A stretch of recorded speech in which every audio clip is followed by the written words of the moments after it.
The fire crackled in the quiet Arizona night, sending sparks dancing toward a sky thick with stars. An old man's weathered hands added another piece of juniper wood to the flames, his movements deliberate and unhurried, carrying the patience of someone who had lived long enough to understand that nothing worth doing should be rushed. Toko Thornwood was 55 years old in this autumn of 1910, but his eyes held the weight of a much longer journey. The lines carved into his face told stories of sun and wind, of laughter and loss, of a life lived between two worlds. His hair, now streaked with silver, was tied back in the traditional Apache way, though he wore the clothes of a school teacher, a bridge between the old ways and the new.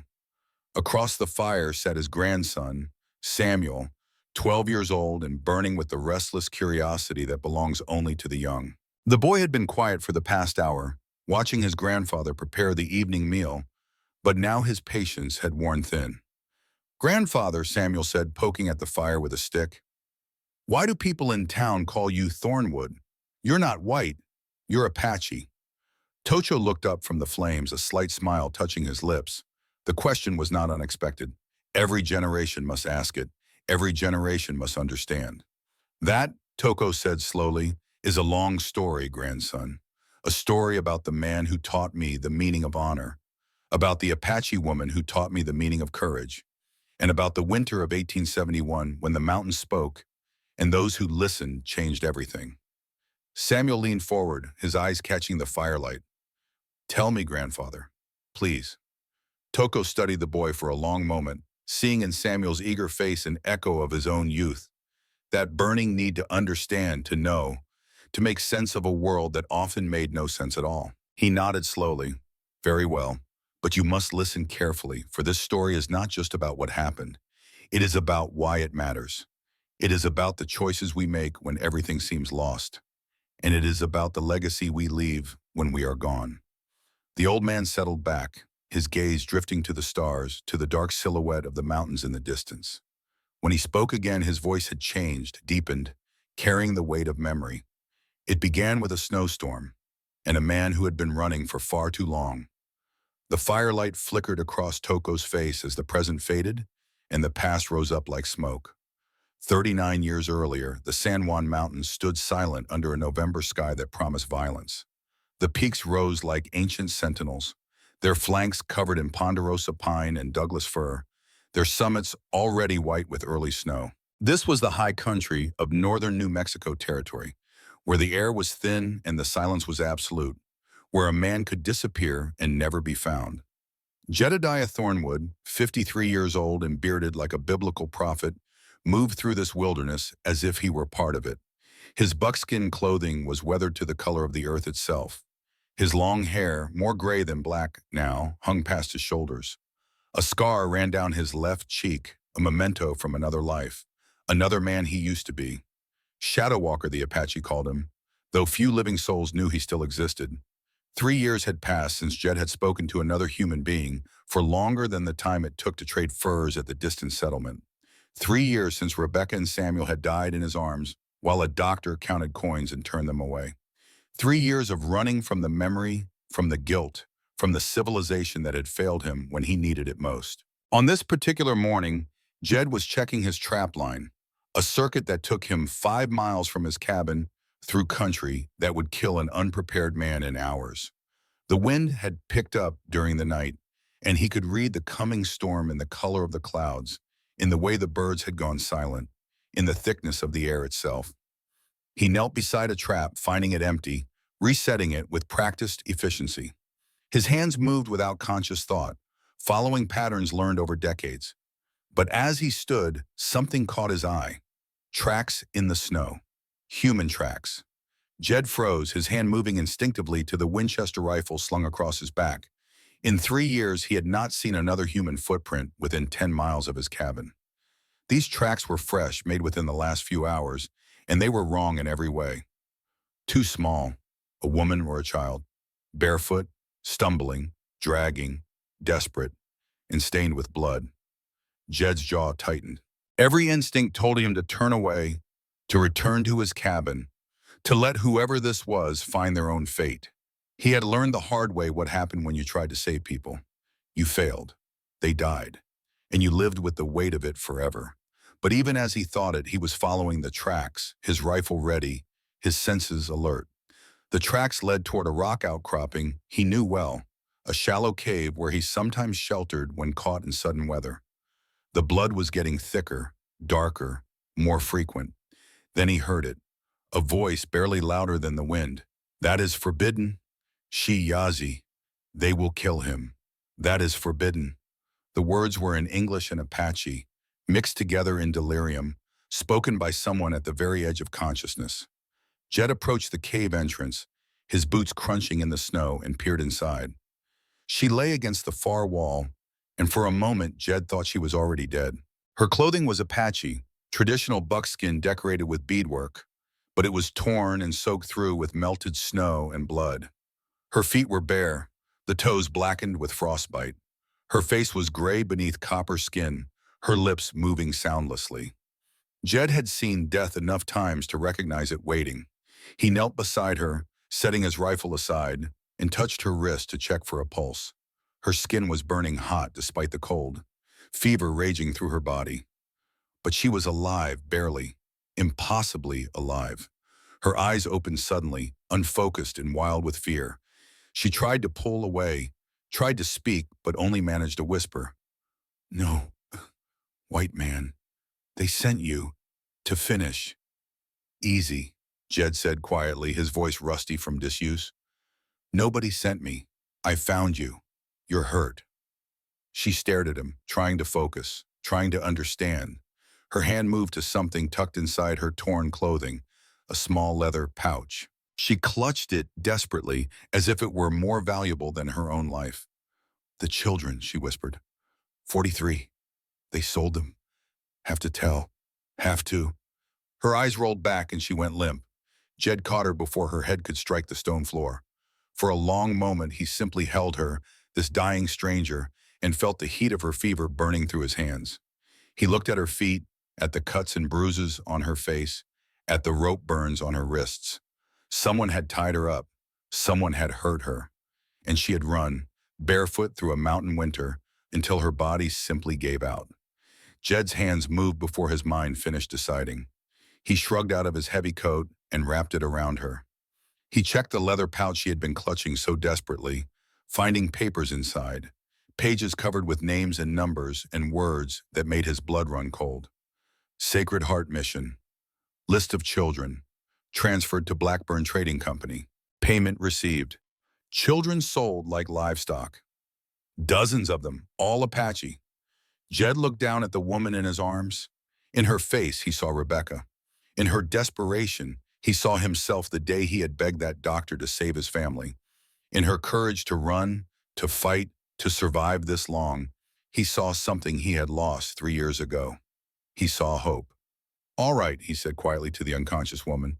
All right, nobody dies on my mountain today. Jed lifted her as carefully as he could, settling her weight across his shoulders. She was lighter than she should have been, starved as well as injured. The papers went into his shirt, pressed against his chest for safekeeping. The rifle went across his back. Outside the cave, the storm was building. The sky had turned the color of old iron, and the wind was beginning to howl. Jed looked up at the threatening clouds, then down at the woman whose life now depended entirely on his ability to cross 5 miles of wilderness in deteriorating conditions while carrying her weight. 2 miles to the cabin, he said aloud, hearing his own voice disappear into the wind. We can make 2 miles. He started walking. The woman stirred once during the journey, her eyes opening just enough to see where she was, to feel the motion of being carried. Her hand clutched weakly at Jed's shirt. Leave me, she breathed. They will find you too. Better I die. Alone. Too late for that, Jed said, not breaking stride. Made my choice, live with it. Don't know what you're choosing. Don't need to, knowing comes later. Walking comes now. She fell silent again, and Jed focused on the task at hand. 1 foot in front of the other. Keep moving. Don't think about the cold. Don't think about the failing light. Don't think about what happens if the fever kills her anyway. Just walk. By the time he reached his cabin, the storm had arrived in full fury. Snow fell so thick that Jed could barely see 10 feet ahead. His arms were shaking with exhaustion, his back screaming from the weight.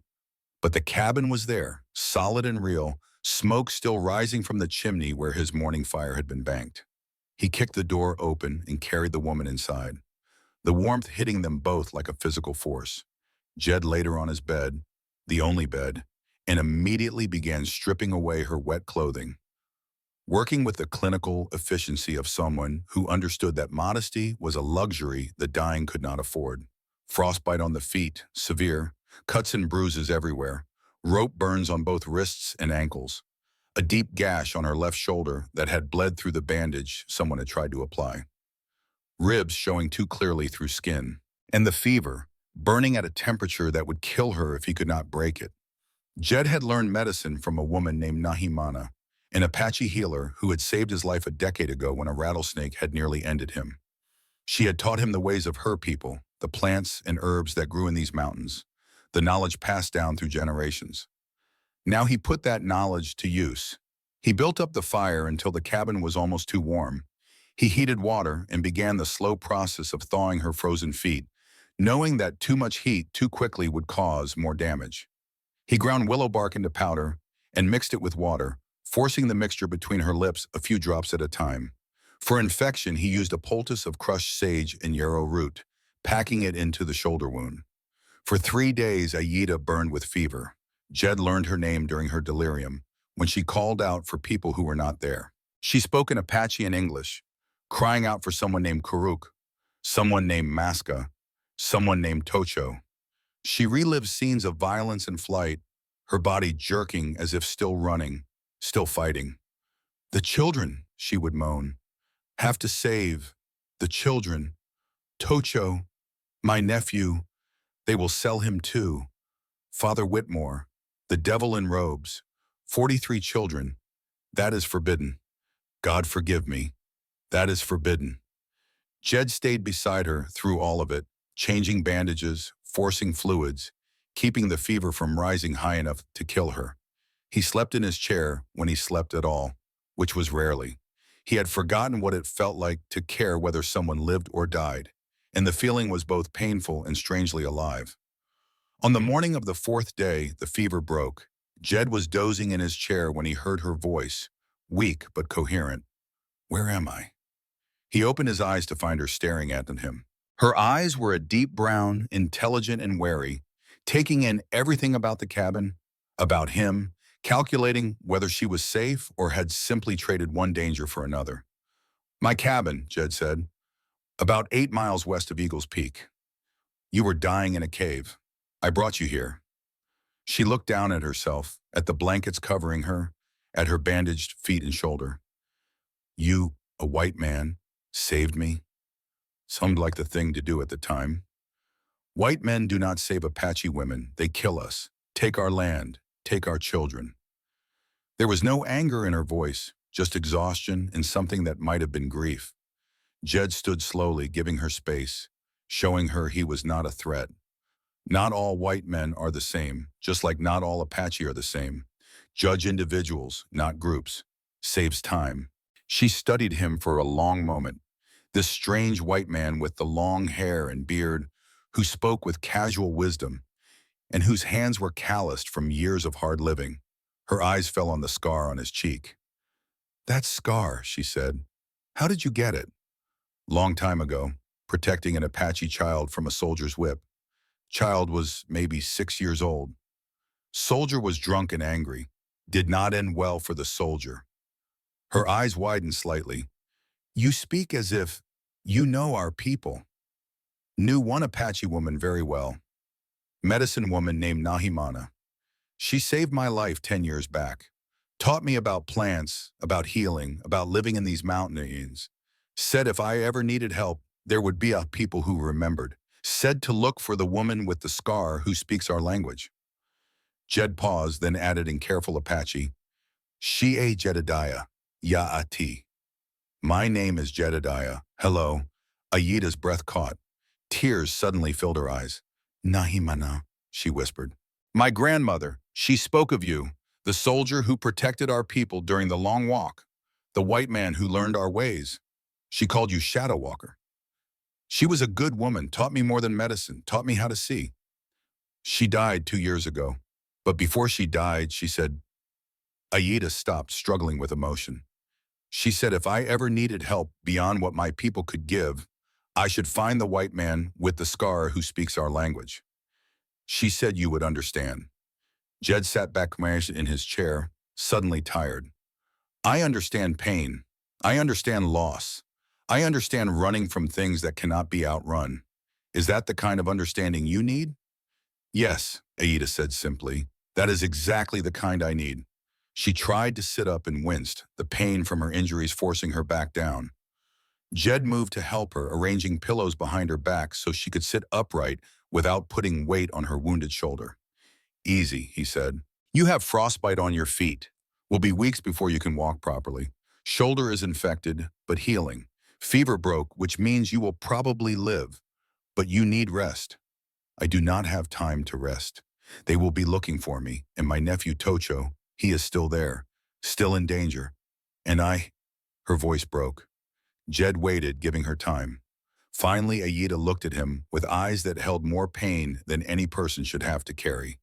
I need to tell you everything, from the beginning, but it is a long story and you may not believe it.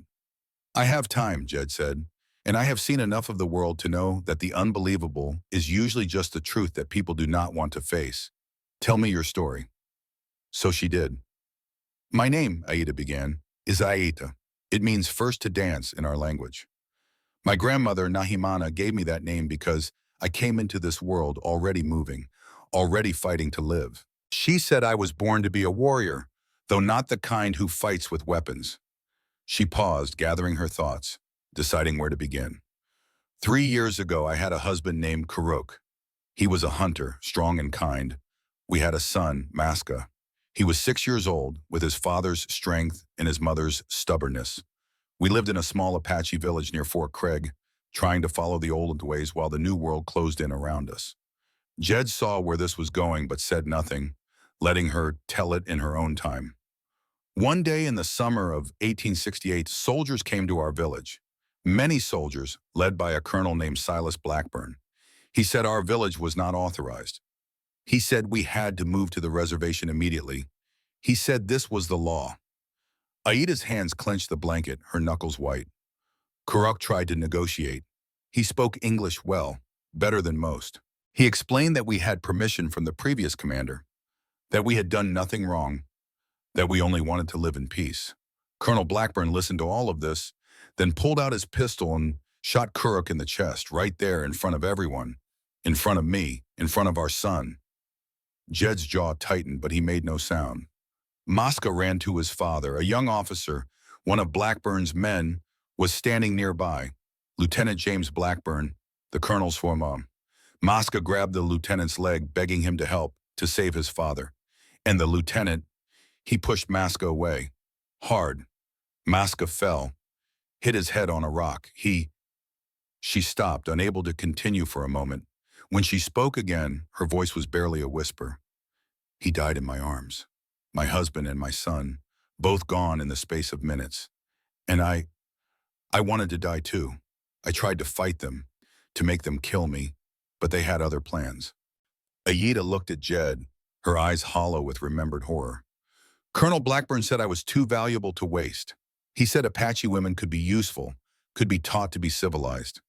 He had me taken to Sacred Heart Mission in the town they call Redemption Springs. He said the priest would teach me to be a good Christian, to forget the savage ways. He said I should be grateful for the opportunity. Mission work, Jed said quietly. It was not a question. He had seen this before. The forced conversion, the cultural destruction disguised as salvation.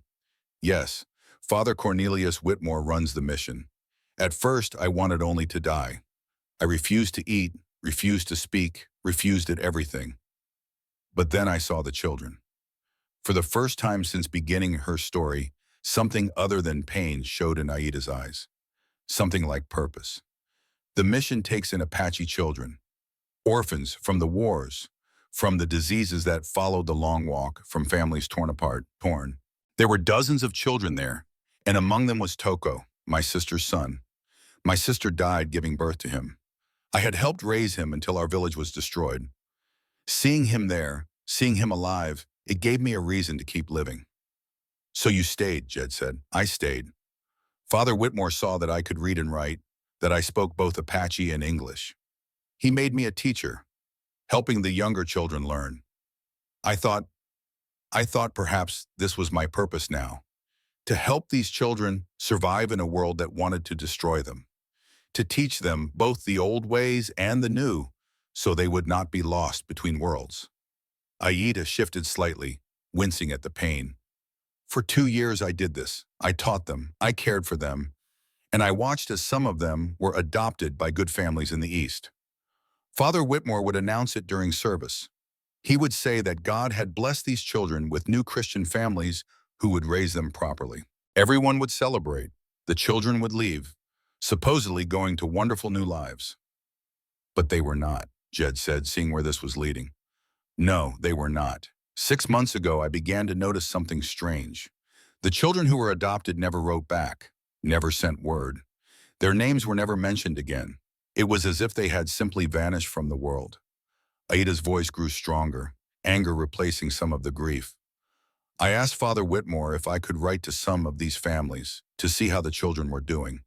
He said that would not be appropriate, that the families wanted the children to make a clean break from their past.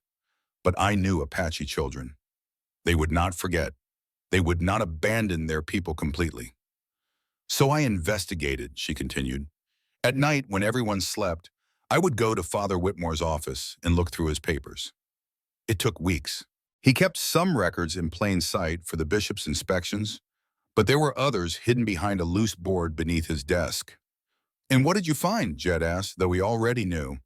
I found the truth, lists of children's names with prices beside them. $150, $200, $300 for the younger ones, the prettier ones. Correspondence with men who run mines and plantations. Men who need labor but do not want to pay wages. Receipts, records of payment. 43 children in 5 years, sold like horses, over $11,000. Jed closed his eyes briefly. $11,000. A fortune, enough to corrupt any man, even one who wore a priest's collar. Father Whitmore was not working alone, Aida said. The letter showed he was partners with Colonel Blackburn. The colonel would attack Apache villages, kill the adults, take the children. He would bring them to the mission as orphans in need of Christian charity. Father Whitmore would keep them for a few months, long enough to make it seem legitimate, then sell them to the highest bidder. They split the money. Did you confront him? No, I was not that foolish. I copied down what I could, made notes. There was one other person I trusted, another nun named Sister Mary Elizabeth. She was Irish, had come to America fleeing the famine. She understood what it meant to be hunted, to be disposable. I showed her what I had found. And what did she say? She believed me. She said we needed to take this evidence to someone with real authority, to the bishop in Santa Fe, to someone who could not be bought. We made plans to leave together, to bring proof of what was happening. Aida's face darkened. But we were too slow, too careful. 3 nights ago, I returned to my room after evening prayers. Marshal Victor Kane was there waiting, the town marshal who was Blackburn's man. He had 2 others with him. They grabbed me, tied me up. Kane said Colonel Blackburn wanted to ask me some questions about what I had been reading. Her voice became flat, emotionless, the only way she could tell this part. They took me to a storage building behind the mission. They were going to torture me to find out who else knew, to make sure no one would believe me if I talked. But Sister Mary Elizabeth had been watching. She created a distraction, set a small fire in the kitchen. In the confusion, she cut me loose, told me to run. And you did. I ran out of the mission, through the town, up into the mountains. I did not stop to get shoes or supplies or anything. I just ran. They came after me on horses with dogs. I thought I would not make it. But then the storm came, the snow, and they could not track me anymore. They turned back. Kane said I would freeze to death anyway, that no one survives a night in the mountains without preparation.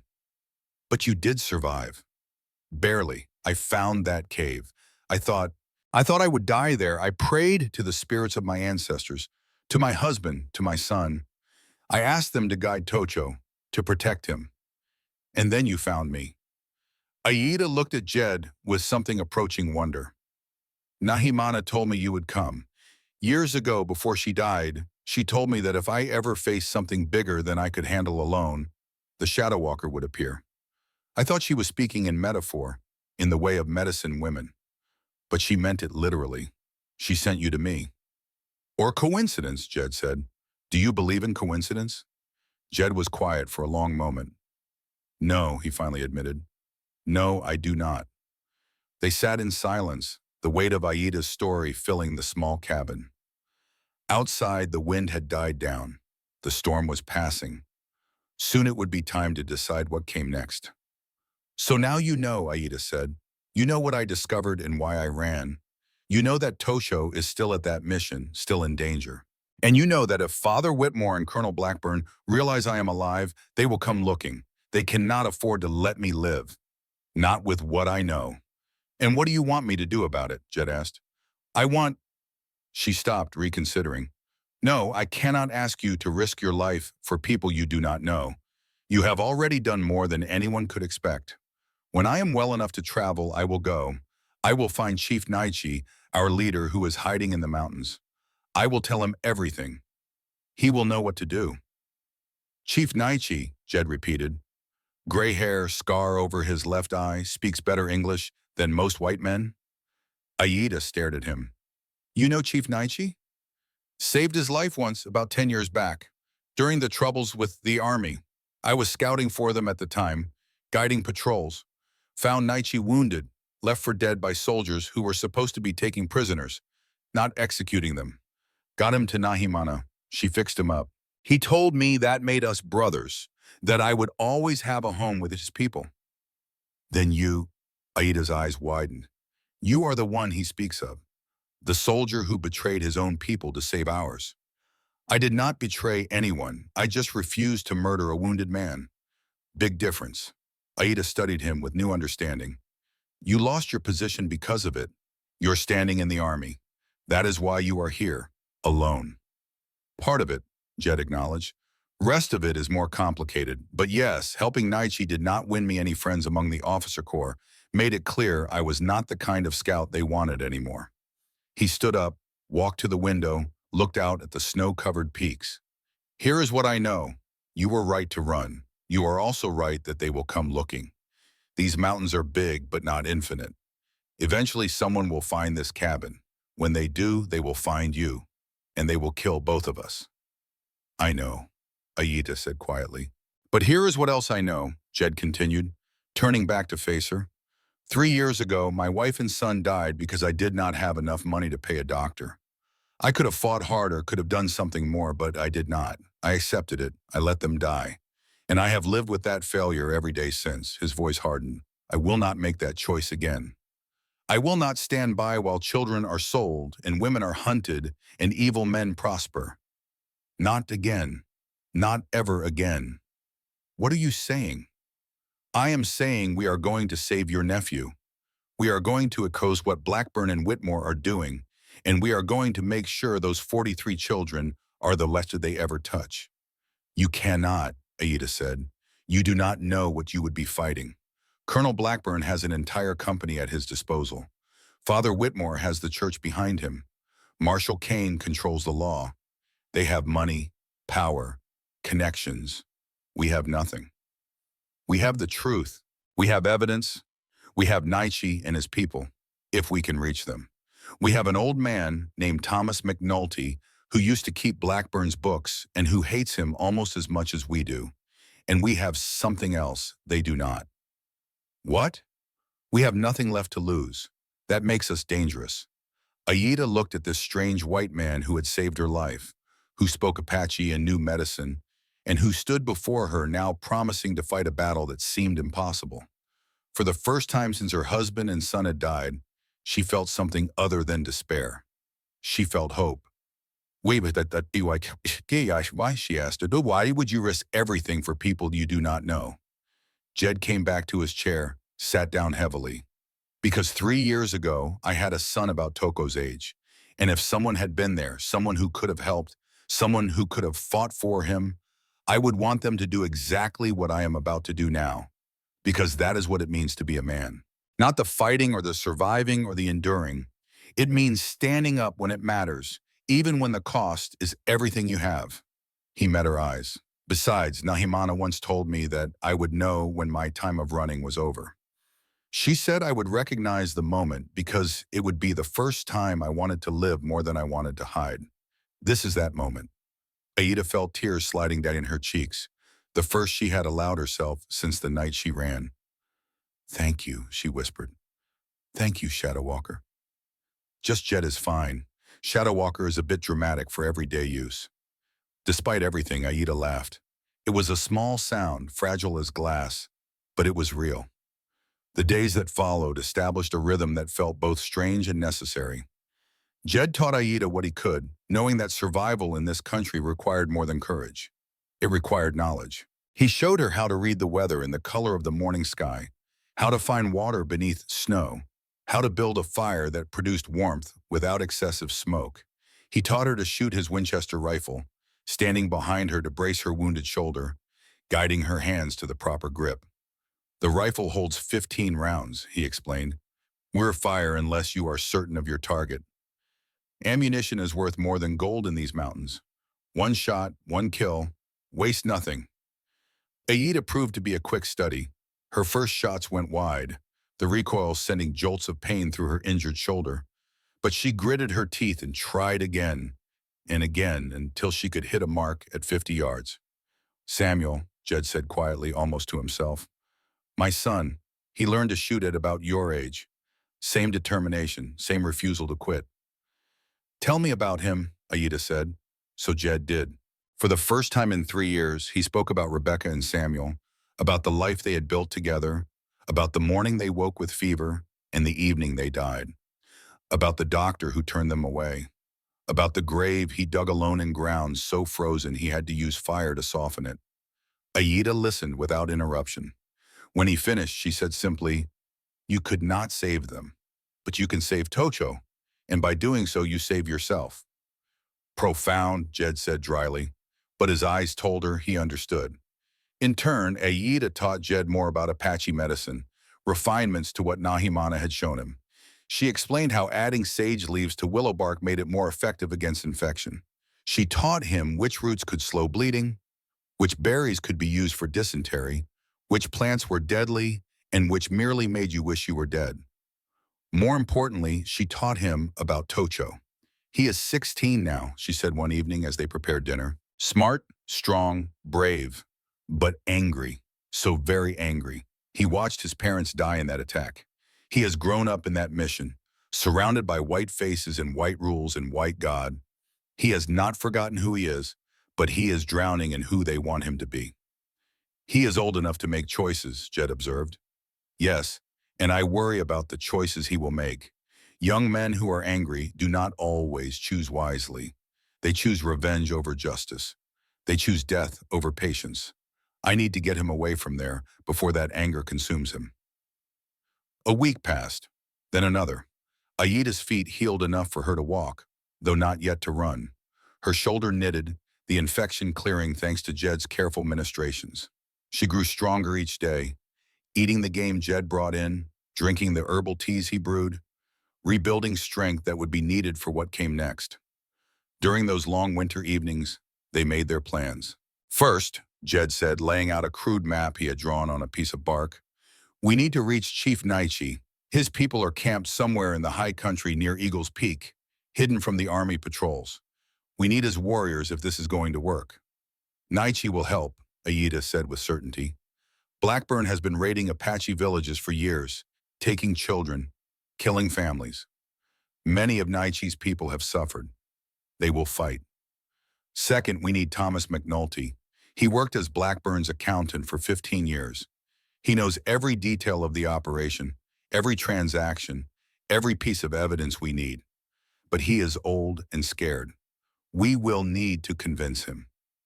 "Can you do that?" "I can try. McNulty and I served together in the war back when we were both young and stupid. I saved his life once. He saved mine twice. If anyone can reach him, I can." "And third?" Aida asked. Third, we get Tosho out of that mission. Before Blackburn realizes you are still alive and decides to use the boy as leverage, Sister Mary Elizabeth can help, assuming she is still alive herself. Aida's face tightened at the reminder that her friend might have paid the ultimate price for helping her escape. "When do we leave?" she asked. Jed looked at her feet, still wrapped in bandages. "When you can walk 10 miles without resting. We have one chance at this. If we move too soon and you cannot keep up, we both die. Patience now, action later." On the 14th day, Aida walked 10 miles around the cabin without stopping. Her face was pale with effort by the end, but she did not slow. When she returned to where Jed was waiting, she simply said, "Tomorrow." Jed nodded. "Tomorrow." That night, Jed took out his weapons and began the careful process of cleaning and preparation. 2 Winchester rifles, 2 Colt revolvers, ammunition for both, as much as they could carry, knives, rope, medical supplies, food for 5 days of hard travel. Aida watched him work, seeing in his methodical movements the experience of a man who had done this many times before. "You were a soldier," he said, "for longer than I care to remember. And yet you helped the Apache. Why?" Jed paused in his work, considering the question. "Because I met Nahimana. Because I saw what we were doing to your people, saw the women and children being forced to walk hundreds of miles to reservations they had no chance of surviving. Because I realized that civilization is not always civilized." He resumed cleaning the rifle in his hands. "Besides, I was young once. Young men think they can change the world. Older men know they cannot. But sometimes, if you are very lucky and very stubborn, you can change one small corner of it. That has to be enough." "Is it enough?" "I will tell you after we finish what we are about to start." As dawn broke on the 15th day, Jed and Aida stood outside the cabin, ready to depart. The sun was just touching the peaks, turning the snow golden pink. It would have been beautiful if they had time to appreciate it. "Last chance to reconsider," Jed said. Aida shook her head. "I have been running since my husband died. I am done running. Now I fight." "Good, because once we start this, there is no turning back. We expose Blackburn and Whitmore, or we die trying, no middle ground. Then let us begin." They started down the mountain, moving carefully through deep snow, following game trails that would keep them hidden from any patrols. By midday, they had covered 5 miles. By evening, the peaks of Eagle's Peak were visible in the distance, where somewhere in that wilderness, Chief Naichi was waiting. As they made camp that night, Jed looked at Aida across the fire and saw not the broken woman he had found in a cave, but a warrior preparing for battle. Whatever came next, whatever they had to face, he knew they would face it together. "Tomorrow we find Naichi," he said. "And then?" Aida asked. "Then we go to war." The fire crackled between them, and in the darkness beyond its light, the mountain watched and waited to see what these two determined souls would do next. The journey to Eagle's Peak took 2 days through country that tested every survival skill Jed had learned in 3 decades of wilderness living. They moved through forests where sunlight barely penetrated the canopy, across frozen streams that could shatter bone with one misstep, over ridges where wind cut through clothing like knives forged from pure cold. On the second morning, they were found. Jed saw nothing until 3 Apache warriors simply materialized from the landscape itself, bows drawn, arrows nocked, eyes cold with the kind of wariness that keeps people alive in hostile territory. The lead warrior was broad-shouldered and tall, his face painted for war, his stance that of a man who had killed before and would not hesitate to do so again. "You walk in our territory, white man," he said in Apache. "Dangerous for your kind." Jed kept his hands visible and away from his weapons, understanding that one wrong move would mean death for both him and Aida. "I seek Chief Naichi. I am called Shadow Walker. I am friend to your people." The warrior's eyes narrowed with skepticism. "Shadow Walker is legend, ghost from old times. He does not exist." "Then I am very solid ghost," Jed replied calmly. "Woman beside me is Aida, granddaughter of Nahimana, niece of Chief Naichi. We bring urgent news that will interest your chief."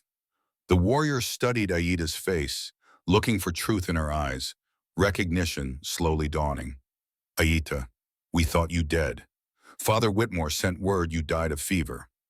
Father Whitmore is liar and murderer, Aita said, her voice hard as granite. I have proof of his crimes, proof that will matter to Naichi. The warrior, whose name was Tahoma, finally lowered his bow. Come, Chief will want to hear this. They were led through narrow canyons and hidden passes, routes that only someone born to this land could navigate without getting hopelessly lost.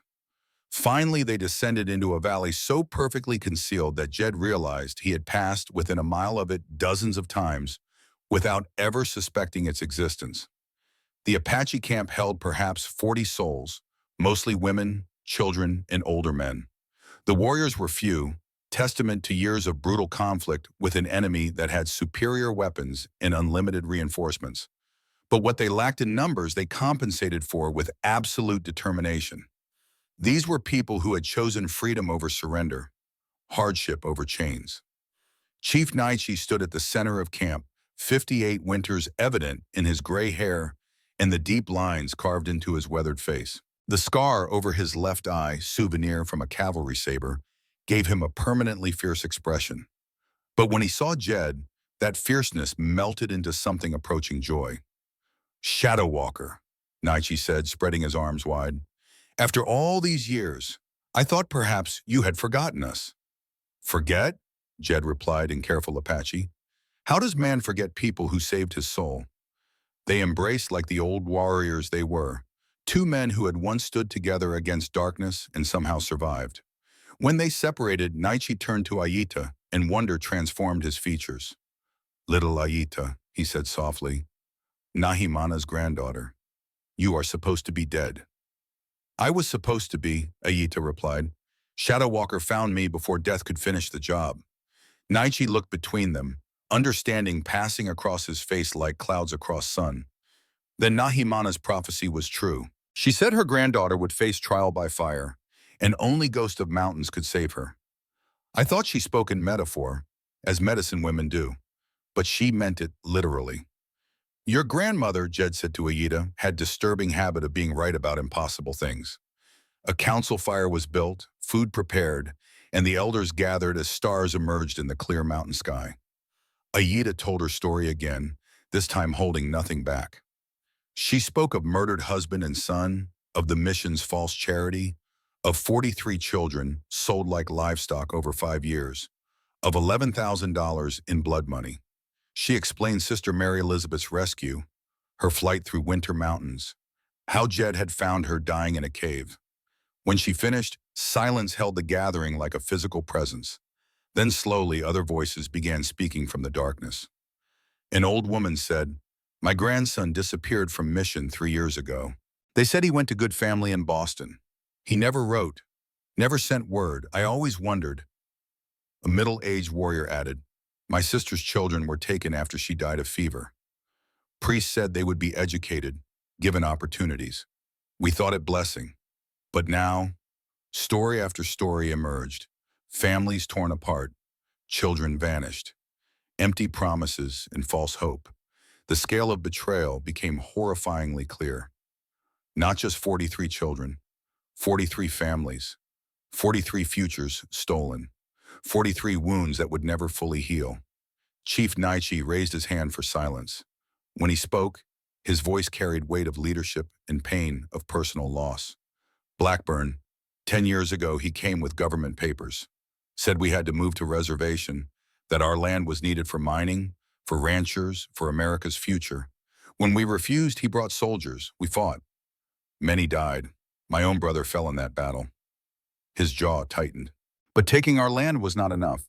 He had to take our children too, our future, our hope. He has been doing this for years, slowly, carefully, so no one would notice the pattern. Child here, two there, always from different tribes, different places. By time we realized what was happening, it was too late to prove it. Now we can prove it, Jed said, producing papers Aita had taken from the mission. Names, dates, payments, everything documented.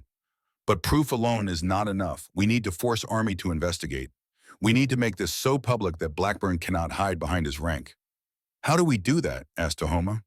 We rescued Tocho, Jed said. Aida's nephew, still at mission. Then we find Thomas McNulty, Blackburn's former accountant. With his testimony and these documents, we have enough to take to Major William Hartford at Fort Union. Hartford is honest, one of the few. He will listen. And if Blackburn tries to stop us, Tahoma pressed. He will, Jed said flatly, which is why we need your help. We need warriors to protect Aida while we gather evidence. We need scouts to watch mission and report on Blackburn's movements. We need people willing to fight if this turns into war. Naichi considered this carefully, then nodded. We will help. But Shadow Walker, understand this. If we do this, if we openly defy Blackburn and army, there is no going back. They will hunt us. They will try to destroy us completely. They are already hunting you, Aida said quietly. Already trying to destroy you. Only question is whether you fight back or die quietly. The chief smiled, wolf smile with no humor in it. When you put it that way, choice seems clear. He stood, addressing the assembled tribe. Tahoma, you will lead 4 warriors. Go with Shadow Walker and Aida. Be their eyes, their protection, their blade if needed. Rest of us will prepare. If this battle must be fought, we will not fight it alone. Tahoma stepped forward with 3 other young warriors, lean, hard men with eyes that had seen too much death, too young. We are ready, he said simply. Naichi turned back to Jed. You should also know about McNulty. We have been watching him for 6 months. Jed's eyebrows rose. You have? Since we learned someone at Blackburn's company was keeping detailed records, we thought perhaps this person could be useful. We were waiting for right moment to approach him. And, Jed prompted, he goes into forest every evening, said a young warrior named Swift Arrow, always alone, so he sits by stream and writes in small book, then hides book in hollow tree. We believe he is documenting crimes, hoping someone will find it if he dies. Guilt, Jed said. McNulty always had strong conscience, probably eats at him every day. Then let us help him ease that burden, Aida said. Where can we find him? 3 miles from town, Swift Arrow replied. By Thunder Creek. He goes there every day at sunset. Tomorrow you can meet him. Plans were made rapidly and efficiently. Tahoma and another warrior named Running Wolf would accompany Jed to meet McNulty. Swift Arrow and 2 others would scout the mission, mapping its defenses and routines. Aida would remain in camp to recover full strength and organize evidence into a coherent case that even skeptical authorities could not dismiss. Before they parted for the night, Naichi pulled Jed aside into shadows beyond the firelight. Shadow Walker, the chief said quietly, you know what you are doing will make you enemy of powerful men. You could lose everything. I lost everything 3 years ago, Jed replied. Now I am just trying to find something worth living for again. And have you found it? Jed looked across camp to where Aida sat with a group of children, telling them stories in firelight.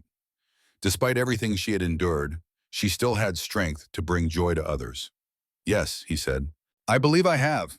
Sacred Heart Mission stood on edge of Redemption Springs like promise that had curdled into lie. Its whitewashed walls gleamed in morning sun.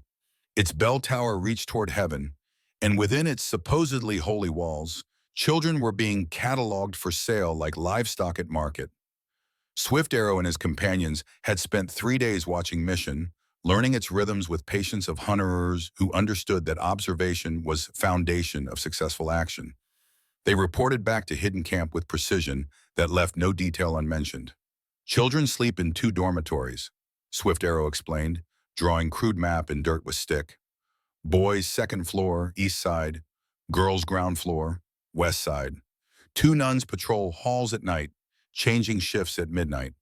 Father Whitmore sleeps in private quarters here, separated from main building. Marshal Kane visits every night at 9, stays for hour, then returns to town. Security? Jed asked. Minimal. They do not expect trouble. Why would they? Everyone believes mission is doing God's work. Only locked doors are Whitmore's office and storage building behind main structure. Where does Toko sleep? Aida asked with urgency in her voice. 2nd floor, 3rd window from north end. Shares room with 11 other boys aged 14 to 17. But there is problem. What problem? They have been watching him closely. 2 days ago, we saw Father Whitmore and Marshal Kane talking to him privately. Boy looked angry, defiant. They know he is your nephew. If you have escaped and are still alive, they will use him as bait to draw you out. Aida's hands clenched into fists. Then we must get him out tonight. Tonight is dangerous, Tahoma said carefully. Better to wait, plan more thoroughly. We do not have time for thorough, Aida snapped. Every day we wait is another day they can move him, sell him, or worse. We go tonight. She looked at Jed, who was studying crude map with concentration of man calculating odds he did not like.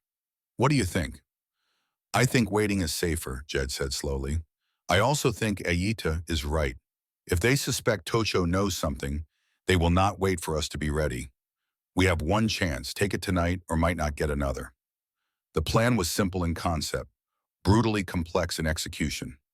Sister Mary Elizabeth, who had helped Aida escape, would be their ally inside mission. Swift Arrow had made contact with her 2 days earlier, passing message through trusted Apache woman who worked in Mission Kitchen. Mary Elizabeth had responded immediately, confirming she would help at any cost. At 2 in the morning, when late patrol none was at far end of building, Mary Elizabeth would unlock back door. Aida and Running Wolf would enter, go to second floor, wake Tocho and bring him out. Tahoma and Swift Arrow would be positioned outside as lookouts. Jed would wait with horses quarter-mile away, ready for fast escape if things went catastrophically wrong. It was not good plan. It was simply only plan they had with any chance of success. As night fell, team moved into position. Jed watched from tree line as Aida prepared to enter building where she had been held prisoner, building where children were sold like cattle. He saw her hands shaking as she checked her knife, saw fear in her eyes that she was trying desperately to hide. You do not have to do this, he said quietly. I can go instead. No, Aida replied firmly. He is my blood. He needs to see my face when he wakes. If he sees the white stranger, he might cry out before understanding. Fair point. Besides, she added with ghost of smile, if I let you do all dangerous work, how will I ever repay you for saving my life? Stay alive, Jed said. That is payment enough. At exactly 2 o'clock, they saw light flicker in ground floor window 3 times quickly. Signal. Mary Elizabeth was ready. Aida and Running Wolf moved like shadows across open ground. Door opened silently and they disappeared inside. Jed counted his own heartbeats, each one feeling like hour. 60 beats, 100, 150. Then Tahoma hissed warning from his position. Someone was approaching mission. Figure on foot moving unsteadily, carrying lantern. As it came closer, Jed recognized slouching walk of drunk, Marshal Kane, returning early from whatever tavern had claimed his evening. Kane reached front door, fumbled with keys, dropped them, cursed loudly enough to wake Jed. Inside, Aida and Running Wolf would have heard that. They would know their time had just collapsed from minutes to seconds. Front door opened. Kane stumbled inside. From second floor, she saw light appear in one window, then another. People were waking. Come on, he thought. Get out now. Screams split night. High, young, terrified. Child scream, then shouting. Adult voices, confusion and alarm spreading through building like wildfire. Tahoma looked at Jed, face grim with understanding of what was happening. We have to go in. Wait, Jed said, though every instinct screamed at him to move. Back door burst open. Running Wolf emerged first, moving fast, carrying small boy who was struggling and crying. Behind him came Aida, dragging taller figure who was fighting her every step. Not Tosho. They had taken another child. Then Tosho appeared in the doorway, but he was not running. He was turning back, knife in hand, facing someone inside. Marshal Kane appeared behind him, gun drawn but not yet firing, blocked by Boy's body. Tocho, Aida screamed. Run! Boy hesitated, torn between defending his teacher and following her command. In that moment of hesitation, Kane grabbed him from behind, one arm around the throat, gun pressed against head. Stop, Kane shouted. Everyone stop or I blow this boy's brains across yard. Aida froze. Running Wolf stopped. Even Tahoma, who had been moving to flank Kane, went still. Night hung suspended on edge of violence. Kane smiled, drunk, sloppy grin full of malice. Well now, Looks like Ayita did not die after all. Father Whitmore will be so pleased. Let boy go, Ayita said with deadly calm. Your quarrel is with me. Oh, I got no quarrel with you, Apache. You are just business. Children are worth money. You are worth nothing except as warning to anyone else who thinks about stealing from us. More lights appeared in windows. Father Whitmore's voice called from somewhere inside. Cain, what is happening? We got visitors, Father. Your lost lamb has come home. In distance, Jed heard something that changed everything. Horses, multiple horses, moving fast, coming from direction of town. Someone had sent for reinforcements. They had perhaps 3 minutes before this became massacre. Jed made his decision. He stood up from concealment, rifle raised, and walked into open. His voice cut across yard like blade. Let boy go, Cain. This is your only warning. Cain swung his gun toward Jed, but kept arm around Toko's throat. And who hell are you supposed to be? Just man who is tired of watching children suffer. Release him now. Cain laughed. Or what? You shoot me, I shoot kid. Except I got more friends coming. You got nothing but few Indians who will be decorating the end of rope come morning. He was right, and Jed knew it. They were out of time and options. Unless something changed dramatically in next 30 seconds, people were going to die. From darkness beyond mission, new voice spoke in Apache, calm and commanding. Chief Naichi stepped into lantern light, followed by 20 warriors, all armed, all silent as death itself. You have something that belongs to us, Naichi said in perfect English. We have come to take it back. Cain's face went pale. His gun wavered between Jed and Naichi, unable to decide which threat was greater. Behind him, Father Whitmore appeared in the doorway, taking in scene with growing horror. This is House of God, Whitmore shouted. You cannot. Silence, Naichi said, and something in his voice made Priest's mouth snap shut. Your God is not here. If he were, these children would not be sold like horses. Your God has abandoned this place. It belongs to devils now. Sound of approaching horses was louder now, perhaps 1 minute away. Jed could see Cain calculating, trying to decide if he could hold out until help arrived. Then Toko made his own decision. Boy's elbow slammed back into Cain's stomach. As Marshall doubled over, Toko dropped his weight, twisted and rolled away. Tahoma's arrow was already in flight, catching Cain in his shoulder before man could recover. Cain's gun discharged into air as he fell. Go, Jed shouted. Everyone move now. They ran. Aida grabbed Tocho, Running Wolf still carried smaller boy named Kaylee, and whole group sprinted for treeline. Behind them, mission erupted into chaos. Whitmore was screaming for help. Cain was on ground, cursing and bleeding, and approaching horses were almost upon them. But Apache knew these mountains in ways cavalry never could. Within minutes, they had melted into forest, following paths that existed only in memory and tradition. Sounds of pursuit faded behind them, lost in vastness of wilderness. 2 hours later, in Hidden Canyon, 5 miles from Mission, they finally stopped. Jed did quick count. Everyone had made it. No serious injuries. Against all odds, they had succeeded. Aida held Tocho tight, Boy's face pressed against her shoulder. She was crying, shaking with relief and residual fear. When she finally released him, she gripped his shoulders and looked him in eyes. Tocho, she said, my brave, foolish nephew. You could have been killed. I am not child anymore, Aunt, he replied, voice harder than Jed expected, older than his 16 years. I do not need to be rescued like one. And yet you were about to be shot, Aida pointed out. By white man who has been selling our people like animals, Tocho snapped. Yes, I was willing to die fighting him. That is what warriors do. He pulled away from her and only then seemed to notice Jed standing nearby. His eyes narrowed, hand going to knife at belt. And who is this? Another white man come to save poor Apache children? Tocho, Aida said sharply. This man found me dying in cave. He saved my life. Without him, you would still be in that mission. A white man, Tocho repeated, as if that single fact explained everything that needed explaining.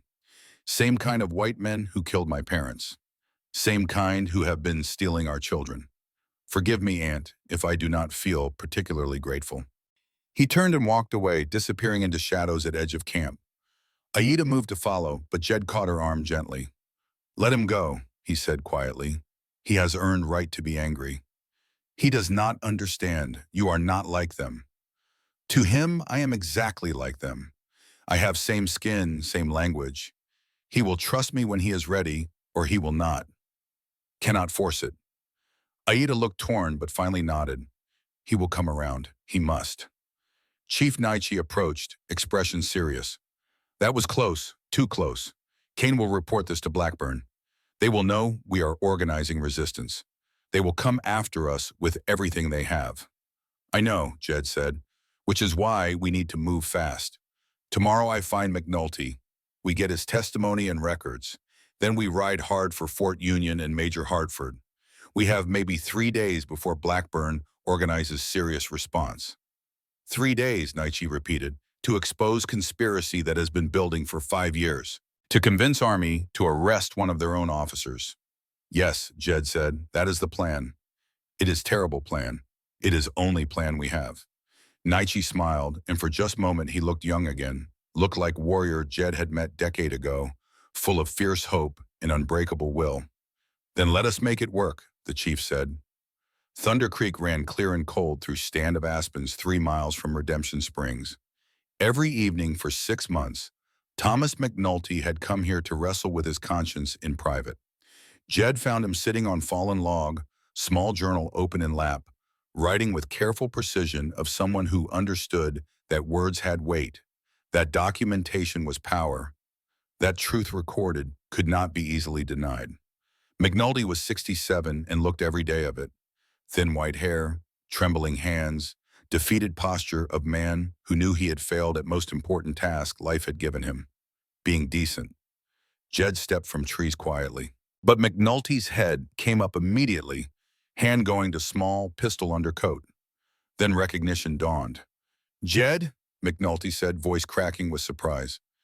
"Jed Thornwood? But I heard you were dead years ago, after your family." "Reports of my death were premature," Jed said, lowering himself onto log beside old friend. "Been living up in high country, found some peace there, or at least found some quiet." McNulty stared at him, then laughed bitterly. "Peace, that must be nice. I cannot remember what that feels like. That why you come out here every night, writing your confessions?" Old man's face went pale. "You know about that? Apache have been watching you for months.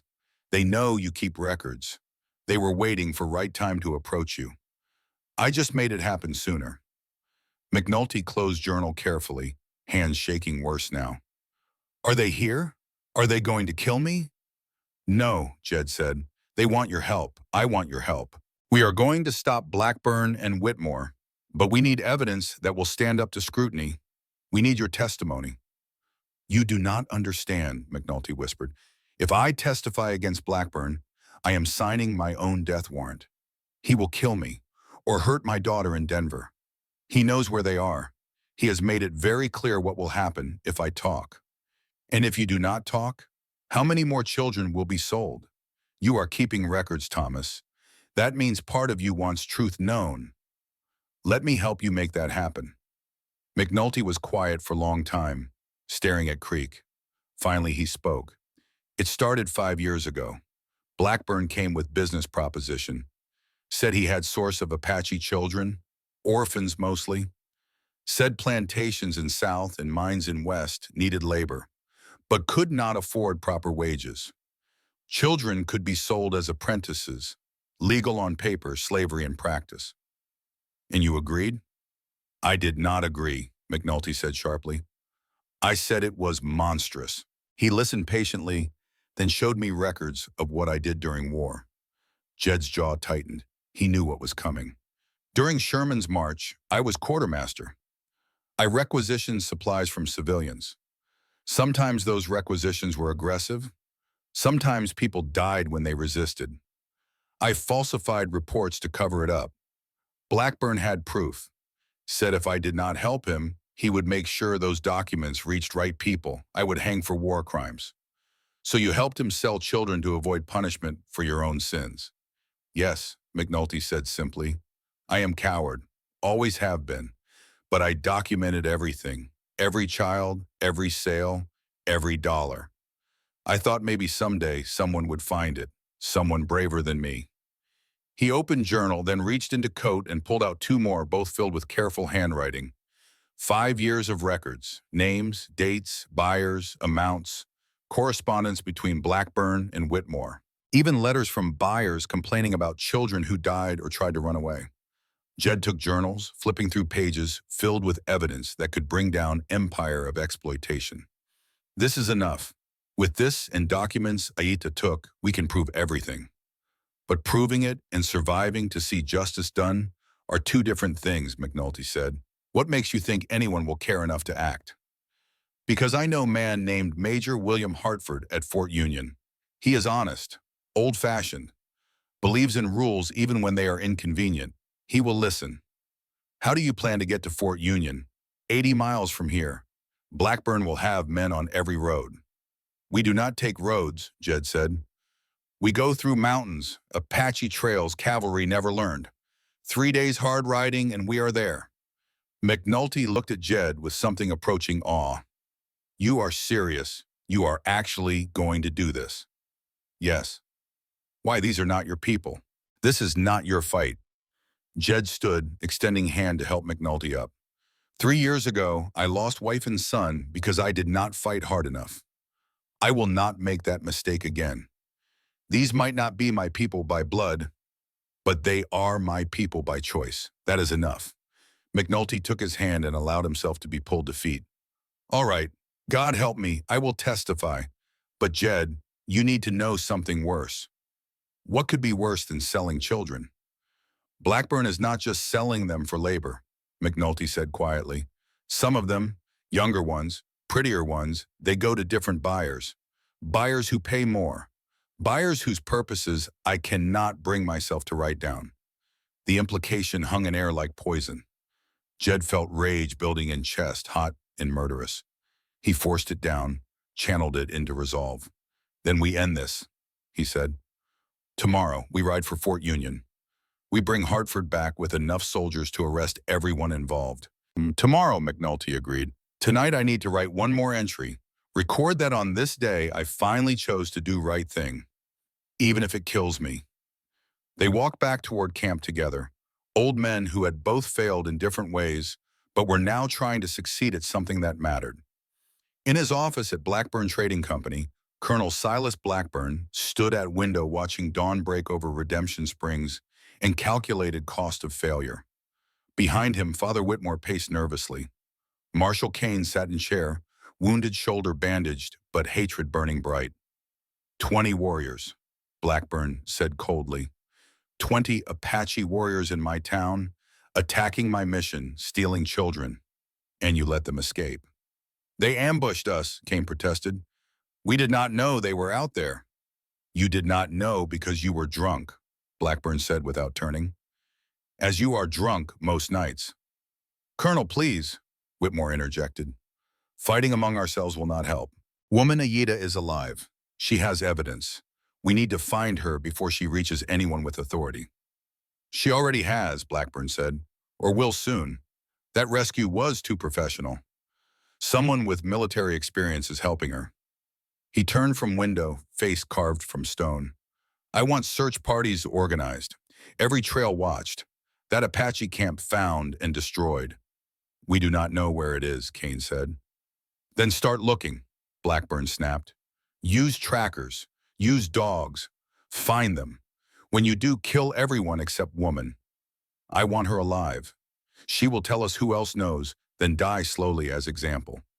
Whitmore's face went pale. Surely we can resolve this without more bloodshed. And lose $11,000, Blackburn said. No, Father, we are too deep. Only way forward is eliminate everyone who knows truth. Clean slate. What about Lieutenant Blackburn? Kane asked. Your son saw everything last night. Boy, for first time, something other than cold calculations showed in Blackburn's face. Pain, quickly suppressed. James is confused, always been soft. He will understand eventually that what we do is necessary. And if he does not, then he is not my son, Blackburn said flatly. just another obstacle to be removed. Three men looked at each other, seeing in each other's eyes recognition of how far they had fallen. "We have 3 days," Blackburn continued, "maybe 4. If Aida is going to authorities, she will go to Fort Union. 3 days hard riding through mountains. If we move fast, we can intercept her." "And if we cannot?" Whitmore asked, his voice trembling. "Then we prepare for war," Blackburn said. "But it will not come to that. I have already sent men to watch the trails. The moment we spot them, we strike. We cannot let them reach Fort Union." "And if they do?" Kane asked, his wounded shoulder making him wince. Blackburn smiled coldly. "Then I activate my insurance. I have letters prepared, ready to send to every buyer who purchased children from us. Plantation owners, mine operators, 3 senators, 2 judges, a dozen businessmen whose fortunes were built on cheap Apache labor. If I go down, they all go down, and they know it. They will fight harder than we will to make sure this investigation dies before it begins." He walked to the window, watching the sunrise paint the mountains gold. "No, gentlemen, we are not finished. Not by a long shot. Let them come. Let them bring their evidence and their righteousness. We will bury them in legal challenges, political pressure, and if necessary, unmarked graves in these mountains. This territory belongs to men like us.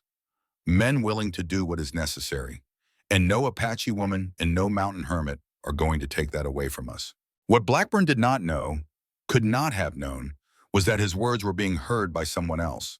Young Private Miller, assigned to clean the offices of Blackburn Trading Company, stood frozen outside the door, a mop in his hands and horror on his face. He had heard everything. Every word, every threat, every crime casually discussed like business transactions. Miller was 18 years old, fresh from Pennsylvania, still believing that the Army was a force for good in the world. What he had just heard shattered that belief, but it did not shatter his conscience. That night he would ride hard for Fort Union. He would tell Major Hartford everything, and he would set in motion the very trap that Blackburn, in his arrogance, had walked himself into. The hunter had become the hunted, and he did not even know it yet. He walked to desk, unlocked drawer, pulled out leather-bound book. "We have insurance. This contains names of everyone who purchased children from us. Plantation owners, mine operators, politicians. If I go down, they all go down. They will fight very hard to make sure that does not happen." Kane smiled. "Then let them come. We will bury them in these mountains and no one will ever find bodies." "Exactly," Blackburn said. "Now go. Organize your men. Find that camp." As 2 men left, Blackburn sat at desk and stared at ledger in hands. 43 children, 43 sales, 43 pieces of evidence that could destroy him. Looking at names now, he felt something he had not allowed himself to feel in a very long time. Doubt. Then he closed book, locked it away, returned to window. Doubt was luxury he could not afford. He had made his choices. Now he would see them through to whatever end they required. Behind him, sun continued to rise over Redemption Springs, illuminating town built on secrets and sustained by lies. Where children were merchandise and justice was whatever powerful said it was, but change was coming. In mountains, forces were gathering that even Blackburn's money and influence could not stop. Storm was building and soon it would break over this place. Question was not whether storm would come, only who would survive it. 3 days passed in the hidden Apache camp, and during that time something remarkable happened. Tocho, who had looked at Jed with nothing but suspicion and barely concealed hatred, began to watch him differently.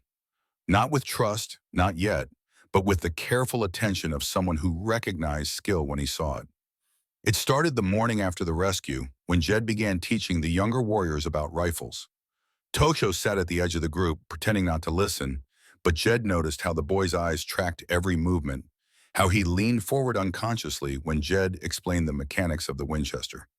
"Rifle is not like bow," Jed said, holding the weapon so everyone could see. "Bow requires strength and practice. Rifle requires understanding. You must know wind, distance, how bullet drops over range. You must control breathing, heartbeat, the moment you squeeze trigger." He handed the rifle to a young warrior named Swift Arrow. "Show them what you learned yesterday." Swift Arrow took position, aimed at target 60 yards distant, a piece of wood propped against tree. He fired. The wood exploded into splinters. Impressed murmurs ran through watching group. Toko's eyes widened despite himself. "Now you try," Jed said, and his gaze fell directly on Toko. "Unless you prefer to keep pretending you are not interested." Toko's jaw tightened. Pride warred with curiosity. Finally, curiosity won. He stood and walked over, taking rifle from swift arrow with exaggerated casualness, as if he did not care about the outcome. "Hold it like this," Jed said, moving to stand behind Toko, adjusting the boy's grip, his stance, the angle of his shoulder. "Rifle will kick when you fire. If you are not braced properly, it will hurt you and your shot will go wild." "I know how to hold weapon," Toko said defensively. "Then show me." Tocho aimed, his body tense with determination. He pulled trigger. The rifle kicked hard, slamming into his shoulder, incorrectly positioned. The shot went high and wide, missing target completely. Laughter rippled through watching warriors, quickly stifled when Jed's sharp look silenced them. "Again," Jed said quietly, "but this time listen. When you shoot, you are not fighting rifle. You are becoming part of it. Breathe in, let half breath out. Hold. Find moment between heartbeats when everything is still. That is when you squeeze. Not pull, not jerk, squeeze. Like holding bird in hand, firm enough it cannot escape, gentle enough you do not crush it."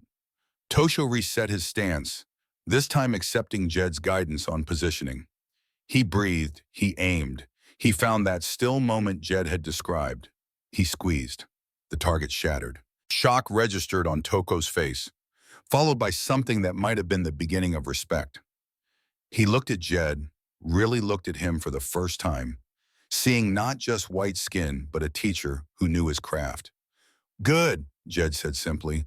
"Tomorrow we do it again. And again, until you can hit target every time, in any weather, at any distance. Because when you fight men with guns, you need gun. And you need to be better with it than they are." Over following days, Jed taught more than shooting. He taught tracking, reading signs that most men would miss. He showed Tokyo how to move through forest without sound, how to find water in seemingly dry country, how to predict weather by reading clouds and wind. Each lesson was practical, grounded in survival, but beneath surface ran deeper current of wisdom. One afternoon, as they returned from checking trapline, Toko asked a question that had clearly been building in him. "Why do you teach me these things? I am Apache. You are white. We should be enemies." Jed stopped walking, considering his answer carefully. "My son Samuel was about your age when he died. I never got a chance to teach him everything I knew. Everything man needs to survive in this world. You remind me of him. Same stubbornness, same fire, same need to prove yourself." "I am not your son," Toko said, but there was less heat in it than there might have been days earlier. "No, you are not, but you are a young man who needs to learn how to survive in a world that is changing faster than anyone can predict. Apache ways are important, but knowing white ways too, that makes you more dangerous to your enemies, makes you bridge between worlds. That kind of person can change things." Toko walked in silence for a few moments, processing this. "Aunt Aita says same thing, that I should learn from both worlds. Your aunt is wise woman. She says you lost wife and son, that you understand what it means to have family taken from you." "I do," Jed said quietly. "Every day I understand it. Loss does not go away. You just learn to carry it differently." "How?" "By making it mean something. By making sure their deaths were not for nothing. I could not save Rebecca and Samuel, but I can help save other people's families. That is how I carry it now. That is how loss becomes purpose instead of just pain." Toko stopped walking, turning to face Jed directly. "My parents were killed by Colonel Blackburn's soldiers. Lieutenant James Blackburn, the colonel's son, he was there. He pushed my little brother Maska. Maska hit his head. He died. I watched it happen, and I was too small, too weak to stop it." "You were child," Jed said. "What happened was not your fault." "I know that in my head," Toko said, tapping his temple. "But in here," he placed hand over his heart, "I am still that small boy who could not protect his family. That is why I am angry all the time. That is why I want to kill every white man I see. Yeah, and what would that accomplish? It would feel good. For how long? Minute, hour, and then what? You would still be angry, still be that small boy who could not protect his family. Revenge does not heal, Toko. It just spreads wound wider. The boy's eyes were bright with unshed tears.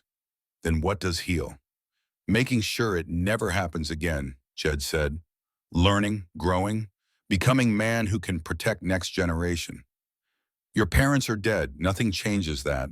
But their grandchildren, your children someday, they can live in a world where what happened to your family does not happen anymore. That is victory. That is how you honor dead, not with revenge, but with protection. Toko stood very still, letting those words sink in. Finally, he said, I do not know if I can do that. Let go of anger. It has been part of me for so long. You do not have to let it go, Jed said. Just redirect it. Use it as fuel, not as guide. Let anger give you strength, but let wisdom choose your targets. As they walked back toward camp, something had shifted between them. Not friendship, not quite, but the beginning of understanding. The start of bond that would grow stronger in days to come. That evening, Chief Naichi called council meeting. Everyone gathered around central fire as darkness settled over Hidden Valley. The chief's face was grave as he addressed assembled group. Tomorrow Shadow Walker and McNulty ride for Fort Union, Naichi said. They will take evidence to Major Hartford and convince him to investigate Blackburn's crimes. This is our best chance at justice. But it is also when we will be most vulnerable. Blackburn knows we are organizing. He will be searching for us. He will be ready to strike. What do you need from us? Asked Tahoma. I need warriors ready to defend this camp if we are found. I need scouts watching all approaches. And I need everyone, women and children included, prepared to evacuate quickly if necessary. We have escape routes planned, hidden trails that lead deeper into mountains. If attack comes, we must be ready. Aida stood, drawing all eyes. There is something else we must discuss. The children still at mission. We rescued Tosho and Kalo, but there are 38 others still there. If we succeed in exposing Blackburn, what happens to them? If we fail, what happens to them? Silence fell over gathering as people contemplated this question. Finally, old woman named Nahala spoke. If we rescue them all, Blackburn will send entire army after us. We will all die. If we leave them, Ayita countered, they may die anyway. Or worse, be sold before we can stop it. This is why we must move fast, Jed said. 3 days to Fort Union. 1 day to convince Hartford, 2 days for him to organize a response and return here. 6 days total. Can you keep children safe at mission for 6 more days? Sister Mary Elizabeth can try, Aida said. She has some influence with other nuns. Maybe they can slow down any sales, claim children are sick, find excuses. But 6 days is long time when Kane and Blackburn are desperate. It is risk we have to take, Naichi said. We cannot save everyone at once. We must be strategic, patient. This is chess game, not battle. One wrong move and we lose everything. Tocho, who had been silent until now, suddenly spoke up. I want to go with Shadow Walker to Fort Union. Every head turned toward him. Aida's face showed immediate alarm. Absolutely not. It is too dangerous. Everything is dangerous now, Tosho shot back. I can ride, I can shoot, I can be useful. You are 16 years old, Aida said. I am old enough to fight, old enough to speak for my people. When this Major Hartford hears testimony, it should not be just from white men. He should hear from Apache, from someone who lived in that mission, who saw what Whitmore did, who knows names of children who disappeared. Chief Naichi considered this, stroking his chin thoughtfully. Boy has point. White men testifying against other white men can always be dismissed as personal vendetta. But Apache testimony, that is harder to ignore, especially testimony from intelligent young man who speaks English well and can describe firsthand what he witnessed. No, Aida said firmly, I will not risk him. It is not your choice, Tocho said, and there was new strength in his voice, new certainty. I am not child anymore, Aunt. You cannot protect me from everything. Sometimes we must risk safety for justice. Jed watched this exchange with interest, saying nothing, letting family work through their conflict. Finally, he spoke. I will make deal, he said to Aida. Tocho comes with us, but only if he can prove he is ready. Tomorrow morning, before we leave, I test him. Shooting, tracking, survival skills. If he passes my test, he comes. If he fails, he stays here. Fair? Aida looked torn but finally nodded reluctantly. Fair, but your tests better be hard. They will be, Jed assured her. Toko met Jed's gaze across fire, and in that moment, unspoken understanding passed between them. This was more than just test of skills. This was test of whether Boy was ready to become man, whether he could transform his anger into purpose, whether he could be trusted with responsibility that came with fighting for justice. That night, before sleeping, Jed found himself thinking about Samuel, about all things he had never gotten a chance to teach his son, about how life sometimes gave you second chances in unexpected forms. Tocho was not Samuel, could never replace him, but teaching this angry, brave, damaged boy felt like way of honoring memory of son he had lost. It felt like purpose. Dawn came cold and clear, painting sky in shades of pink and gold that seemed at odds with tension hanging over camp. Everyone gathered to watch as Jed prepared to test Toko, understanding that more than Boy's skills were being evaluated. This was about whether new generation was ready to step forward, whether bridge between worlds could actually be built. 3 tests, Jed announced. Each one matters. Each one proves something different about whether you are ready for what comes next. He held up his Winchester rifle. First test, shooting. Not just hitting target, but doing it under pressure. Because in real situations, you will not have luxury of calm and perfect conditions. He pointed to target 100 yards distant, then to Tocho. 6 shots, 6 different positions. Standing, kneeling, prone, standing again but off balance, kneeling with sun in your eyes, and final shot within 3 seconds of being handed rifle. Hit target at least 4 times and you pass this test. Tocho took rifle, his face set with determination. First 3 shots were relatively easy, and he hit target each time. But 4th shot, standing off balance on uneven ground, went wide. 5th shot, kneeling with morning sun blazing directly into his eyes, barely clipped edge of target. For final shot, Jed took rifle, ejected remaining rounds, reloaded single bullet, and suddenly spun toward Toko, tossing weapon to him. Shoot, now! Toko caught rifle, brought it to shoulder, aimed and fired in one fluid motion. The target center exploded. 5 out of 6, Jed said. Good enough. Second test. He led Toko into the forest, followed by audience of curious Apache. After walking quarter mile, Jed stopped and turned to Boy. I'm going to give you 10-minute head start. Then I am going to track you. Your job is to get back to camp without me catching you. Use every skill I taught you. Hide your tracks, use terrain, think like prey that must outwit predator.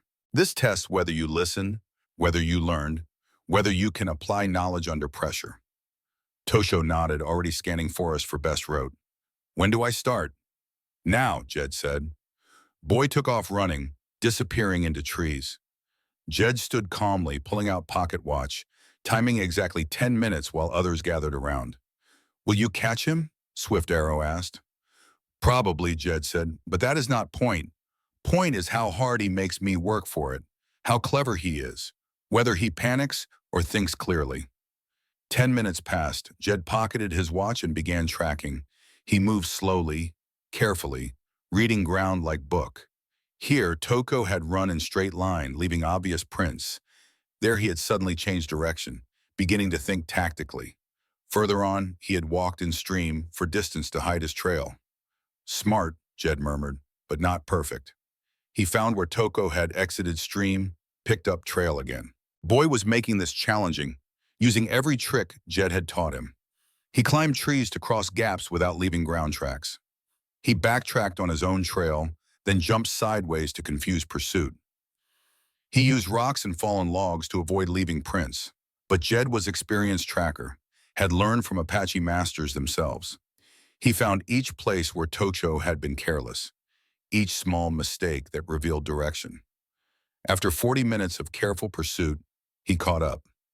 Tocho was crouched behind fallen log, breathing hard, clearly preparing for final sprint to camp.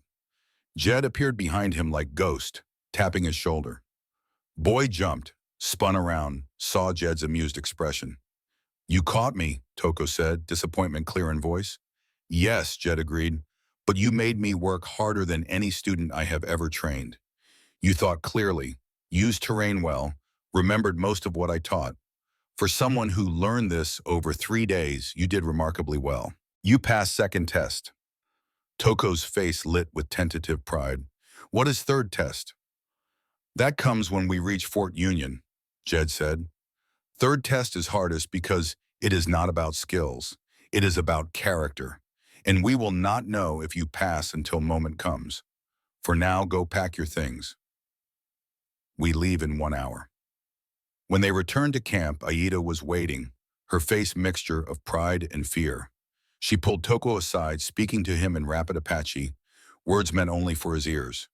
Whatever she said made him nod seriously, embrace her tightly, then pull away with new maturity in his bearing. Final preparations were made quickly. Jed, McNulty, Tocho, and Tahoma would ride together. Tahoma was coming as protection and as representative of Naichi, carrying Chief's authority. 4 riders against whatever Blackburn might send after them. As they mounted horses, Naichi approached Jed one final time. "Shadow Walker, if this fails, if Hartford does not believe you or cannot act, what then?" "Then we fight," Jed said simply. "But we will have tried peace first. That matters." "It does," Naichi agreed. "Safe journey, my friend. Come back with justice, or do not come back at all."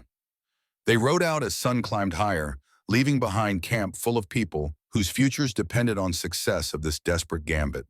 The trail to Fort Union led through some of roughest country and territory, 3 days of hard riding through passes that tested both horses and riders. On first day, they pushed hard, putting as much distance as possible between themselves and any pursuit Blackburn might send. They rode through pine forests so thick the sun barely penetrated, across meadows where wildflowers bloomed in defiance of approaching winter, up slopes that made horses' breath come in labored gasps. McNulty struggled most, his old body not accustomed to such harsh travel. But he never complained, just gritted his teeth and kept riding. During a rest stop around midday, he pulled Jed aside. "I need to tell you something," McNulty said quietly, "about Lieutenant James Blackburn, the colonel's son." "What about him?" "He is not like his father. I have watched him over past year. He questions things, hesitates before following orders he knows are wrong. I think if we could reach him, convince him to testify against his father, it would be devastating to Blackburn's defense." "Man does not easily betray his father," Jed observed. "No," McNulty agreed, "but sometimes betraying your father is only way to save your soul." Toko, who had been listening from nearby, suddenly spoke up. "Lieutenant Blackburn killed my brother, pushed Masca, made him hit his head. I saw it happen." McNulty's face went pale. "Tocho, I am sorry. I did not know." "It does not matter," Tocho said, though his clenched fists suggested otherwise. "What matters is stopping them from hurting more children." On second day, weather turned. Rain began falling at dawn and did not stop. Cold rain that soaked through clothes and made trails slippery and treacherous. They wrapped precious documents in oilcloth, protecting evidence that was their only real weapon in this fight. That evening, they made camp in shallow cave, building fire just inside entrance where smoke could escape, but flame was protected from rain. As they huddled around warmth, Tahoma told stories of old days, before white men came, when Apache roamed free across vast territories. Tocho listened with hunger of young person trying to connect with heritage that was being systematically destroyed. Jed listened too, understanding that these stories were more than entertainment. They were active resistance, way of keeping culture alive, even as world tried to erase it. On morning of third day, they saw Fort Union in distance. Massive military installation sprawled across high ground, hundreds of soldiers, dozens of buildings, representation of United States Army's power and authority in this region. Looking at it, feeling dwarfed by its scale, Jed wondered if 4 riders carrying journals and hope could possibly make difference against such institutional momentum. Impressive, is it not? McNulty said, riding up beside him. Intimidating, Jed corrected. That is the point. Make citizens feel protected and enemies feel powerless. Which are we? Toko asked. Depends on who you ask, Jed said. To Blackburn, we are enemies. To Hartford, if he is man, I remember, we are citizens seeking justice. Let us hope he sees it that way. They rode down toward Fort slowly, making sure sentries saw them coming from long distance, giving no reason for alarm. As they approached Main Gate, soldiers moved to intercept them, rifles ready but not yet raised. State your business, Sergeant demanded. We are here to see Major William Hartford, Jed said. We have information about crimes being committed in territory, crimes involving murder and human trafficking. Major will want to hear this. Sergeant looked skeptical, taking in their travel-worn appearance, noting McNulty's age, Tosho's Apache features, Tahoma's war paint barely visible under grime of hard riding. Major is busy, man. He does not meet with every person claiming to have information. Tell him Jedediah Thornwood is here, Jed said. We served together in war. He will remember. Something in Jed's voice, some authority that transcended his rough appearance, made Sergeant reconsider. Wait here, D said, dispatching young private to carry message. 20 minutes later, man emerged from headquarters building, striding toward gate with purpose. Major William Hartford was 52 years old, silver-haired and ramrod straight, with eyes that had seen too much war, but had somehow retained their humanity. When he recognized Jed, his stern face broke into smile. Jed Thornwood, they told me you were dead. Told me you went into mountains after your family passed and never came back. Dead would have been easier, Jed said, but here I am anyway. Hartford's smile faded as he took in Jed's companions and saw seriousness of their expressions. You said you have information about crimes. What kind of crimes? The kind that will shake this territory to its foundations, Jed said. Can we talk somewhere private? This conversation needs to happen behind closed doors. Hartford studied them for a long moment, military commander's instinct evaluating threat, credibility, urgency. Whatever he saw must have convinced him because he nodded. Sergeant, let them through, have horses taken to stable, these men given water and food, then bring them to my office. And Sergeant, not word of this to anyone. Clear? Yes, sir. As they walked toward headquarters building, Ensemble building, Tosho looked around at military installation with mixture of fear and anger. This was enemy territory, place where orders came from that had destroyed his people. Every instinct told him to run, but he forced himself to walk steadily forward, remembering why he was here. Justice. Not revenge. Justice. They were ushered into Hartford's office, large room dominated by massive desk covered with maps and reports. Hartford closed door firmly, then turned to face them. All right, Jed, tell me what this is about. Jed placed McNulty's journals on desk, followed by papers Aida had taken from mission. Colonel Silas Blackburn, commander of forces in this region, has been systematically attacking Apache villages, killing adults, taking children. He brings these children to Sacred Heart Mission in Redemption Springs, where Father Cornelius Whitmore holds them for a short time before selling them to buyers across country. Plantation owners, mine operators, others with darker purposes. 43 children over 5 years, more than $11,000 in profit. Hartford's face went very still. That is serious accusation. You have proof? Journals kept by Thomas McNulty here, Blackburn's former accountant. 5 years of detailed records. Names, dates, amounts, correspondence between Blackburn and Whitmore, everything documented. And testimony from people who witnessed crimes, Toko added, speaking up for first time. I lived at Mission. I saw children disappear. I can name every one of them. Tell you who they were, where they went. Hartford looked at Toko, really seeing him for first time. You are Apache. Yes. And you are here voluntarily? No one forced you to come testify? I am here because someone needs to speak for children who cannot speak for themselves, Toko said with quiet dignity. I am here because what Blackburn and Whitmore did was evil, and evil must be stopped. Mr. Hartford sat down heavily in his chair, suddenly looking every one of his 52 years. If what you say is true, this is worse scandal Army has seen in this territory. It will destroy careers, ruin reputations, possibly destabilize entire region. If what we say is true, McNulty spoke up for first time, his voice shaking with emotion. Major, I kept those books myself. I watched it happen for 5 years. I am guilty too, guilty of silence, of cowardice, but I am here now. I am ready to testify, to face consequences of my actions. All I ask is that you stop this before more children are hurt. Hartford opened one of journals, began reading. His face grew darker with each page. Finally, he looked up. You understand what you are asking me to do? Arrest Colonel, prominent businessman, Catholic priest, based on testimony of former accountant with questionable history, mountain man who lives as hermit, Apache boy, and Apache warrior. Defense will destroy you all on stand. They will question every motive, every detail, every claim. Let them question, Jed said. Truth does not change based on who speaks it. And if I refuse, if I decide this is too risky, too complicated, then we go to newspapers, Jed said. We go to churches. We tell anyone who will listen. We make this so public that Army will have to investigate whether they want to or not. But that takes time. And in that time, more children may die or disappear.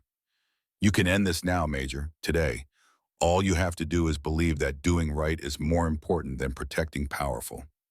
Hartford stood, walked to window, looked out at his fort, at soldiers drilling in yard, at flags snapping in wind. When he turned back, his jaw was set with determination. I believe you, he said simply. God help me, I believe you, and I am going to act on it. Major Hartford moved with speed and efficiency that came from 30 years of military command. Within 2 hours, he had assembled force of 40 soldiers, sent riders to Santa Fe, requesting presence of territorial judge, and dispatched telegraph to Army headquarters in Denver, explaining situation in terms that could not be ignored or dismissed. We ride out tomorrow at dawn, Hartford announced to Jed and his companions. 2 days hard march back to Redemption Springs. When we arrive, I will arrest Colonel Blackburn, Marshal Kane, and Father Whitmore. I will secure Mission and any records that remain there, and I will place all children under protective custody until this matter can be properly sorted out. Blackburn will resist, Jed warned.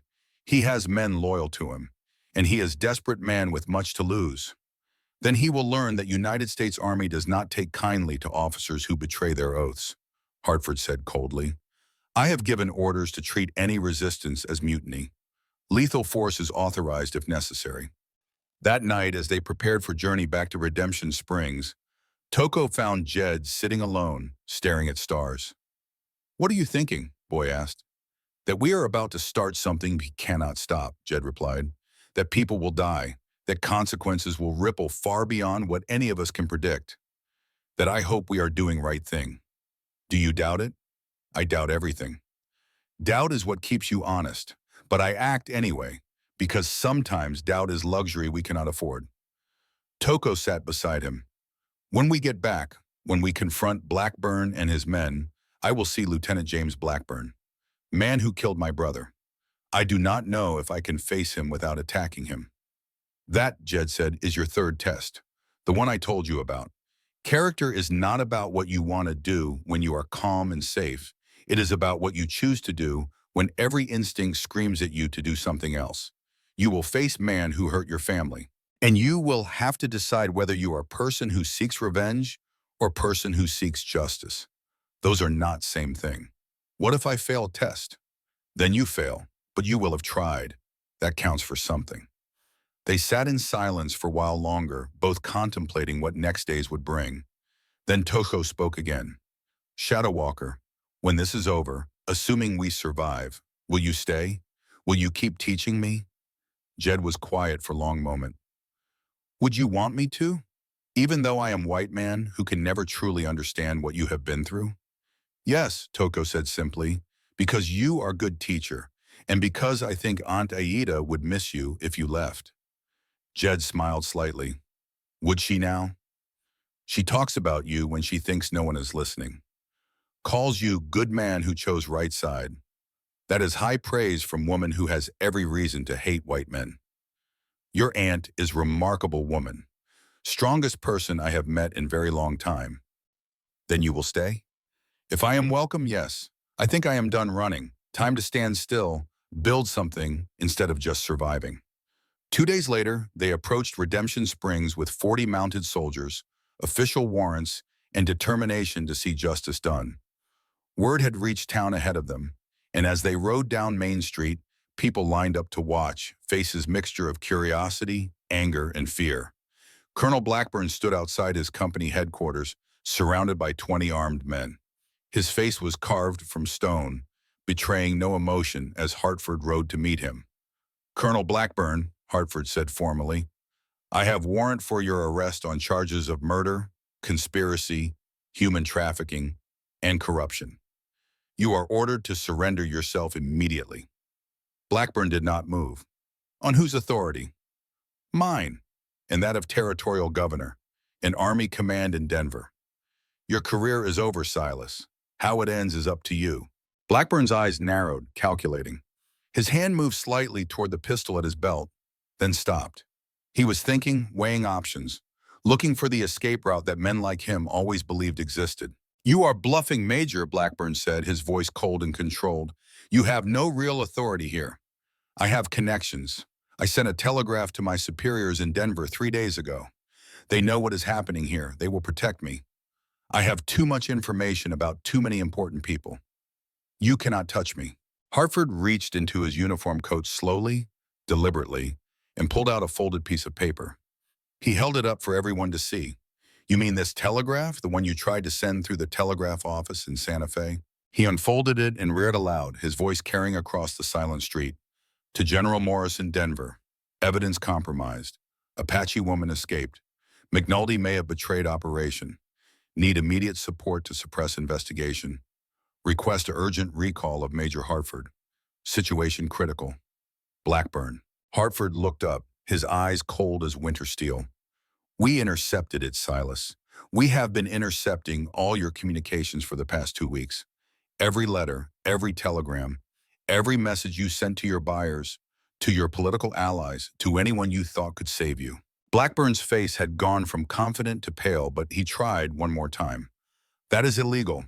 You had no warrant to intercept my private communications. Any evidence you gathered that way will be inadmissible in— Thomas McNulty did not come to us 3 days ago, Colonel, Hartford interrupted, his voice cutting through Blackburn's protest like a knife. He came to us 3 weeks ago, through Apache scouts who made contact with Fort Union, through intermediaries who knew how to move through these mountains without being seen. He told us everything. He gave us copies of his journals before he even showed the originals to Jed Thornwood. He told us where to look, what to expect, how you would react when you felt threatened. Hartford took a step closer to Blackburn, his voice dropping but somehow carrying even further. For 3 weeks, we have been watching you. We placed an agent inside your company. We had soldiers dressed as civilians documenting your movements. We watched you meet with Marshal Kane. We watched you meet with Father Whitmore. We watched you try to move children out of the territory before we could get here.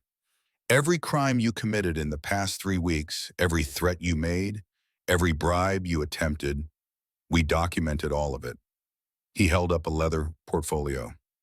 I have signed statements from 4 of your employees who were willing to testify in exchange for immunity. I have testimony from 3 buyers who decided cooperating was better than hanging alongside you.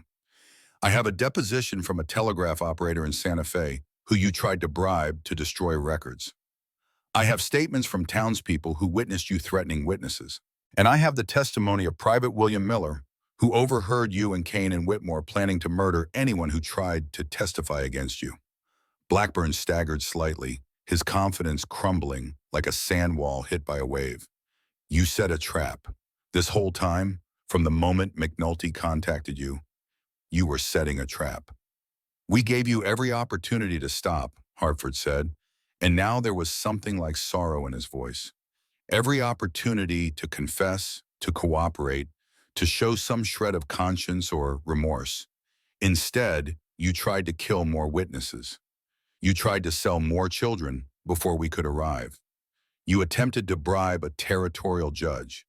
You threatened Army officers doing their duty, Every crime you committed in the past 3 weeks was not just documented, Silas. We facilitated them. We gave you enough rope, and you hanged yourself with it. Blackburn looked around at the assembled crowd, at the soldiers with rifles pointed at him, at the Apache warriors who had appeared on rooftops and in doorways, bows drawn, at the townspeople who had believed his lies for so long, but were now seeing the truth written on his face. I built this town, he said, his voice hollow. I brought civilization to this territory. I created jobs, built businesses, made people wealthy, and you destroyed it all with patience and paperwork. No, Hartford said firmly. You destroyed it yourself when you chose to sell children instead of protecting them, when you chose profit over honor, when you chose to become the monster you claimed to be fighting against. We did not destroy you, Colonel. We simply documented your self-destruction and made sure the law saw what you really were. Blackburn's hand dropped away from his pistol. He saw it now, finally. There was no escape. No political favor would save him. No bribe would work. No threat would make this go away. He had walked into the trap so completely that he had not even known it existed until it had already closed around him. Tension hung in the air like razor wire, one spark away from violence. Then young officers stepped forward from Blackburn's group of supporters. Lieutenant James Blackburn, face anguished, moved to stand beside his father. Then young officers stepped forward from Blackburn's group of supporters. Lieutenant James Blackburn, face anguished, moved to stand beside his father. Father, he said quietly, it is over. Please do not make this worse. Colonel Blackburn looked at his son as if seeing stranger. You would stand against me? Your own blood? I am standing for what is right, James said, voice shaking but steady. Something I should have done years ago. I am ashamed of what we did. I am ashamed of what I allowed to happen. But I am choosing differently now. I am choosing to testify against you, to help make this right. Blackburn's face twisted with rage and pain. Then you are no son of mine. I know, James said, and tears ran down his face. I know. Toko watched this exchange from horseback, feeling emotions he could not name. This man, this Lieutenant Blackburn, had killed his brother, had been part of a machine that destroyed his family, but he was also a man who had found courage to betray his father, to choose justice over loyalty. What did that mean? How should Toko feel? Jed's words came back to him. Third test. Choose between revenge and justice.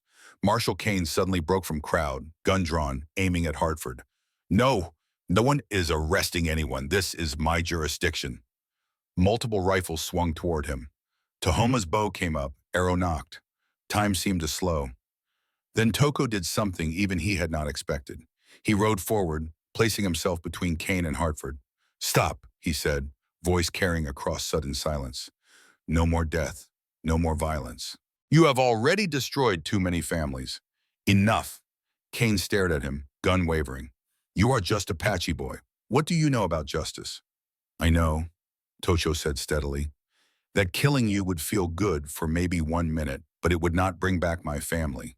It would not help children who are still trapped. It would just make me like you, and I choose to be better than that. He looked directly at Lieutenant James Blackburn. You killed my brother, Mosca.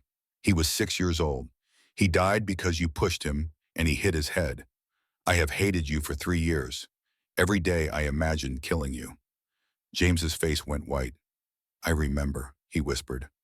God help me, I remember. I am sorry. Those words are not enough. Will never be enough. But I am sorry. Your apology does not bring him back, Tocho said. But your testimony can help save other children. Can help make sure what happened to my family does not happen to others. So I will not kill you. I will not even hate you anymore. Because hate is poison that hurts person holding it more than person it is aimed at. Shadow Walker taught me that. My aunt taught me that. And now I am choosing to live by it. In that moment, watching this young Apache warrior choose mercy over revenge, justice over hatred, something broke in Kane. His gun hand dropped. He stood there defeated as soldiers moved forward to disarm and arrest him. Blackburn saw his empire crumbling, saw his son turned against him, saw a future that held nothing but disgrace and probably execution. He reached for pistol at his belt. "Do not," Hartford commanded. But Blackburn was beyond reason. He drew weapon, not pointing it at anyone, just holding it, staring at it as if trying to remember what it was for. "I built this," he said, voice hollow. "Built this entire operation. I was going to be wealthy, powerful, respected. All of it gone because of Apache boy and mountain man who could not mind their own business. All of it gone because you chose evil over good," Hartford corrected. "You made these choices, Silas. No one forced you." Blackburn looked around at assembled crowd, at soldiers with rifles pointed at him, at son who had betrayed him, at Apache who had shown him mercy he did not deserve. Then he made final choice of man who saw no way forward. He raised gun to his own temple. James lunged forward. "Father, no!"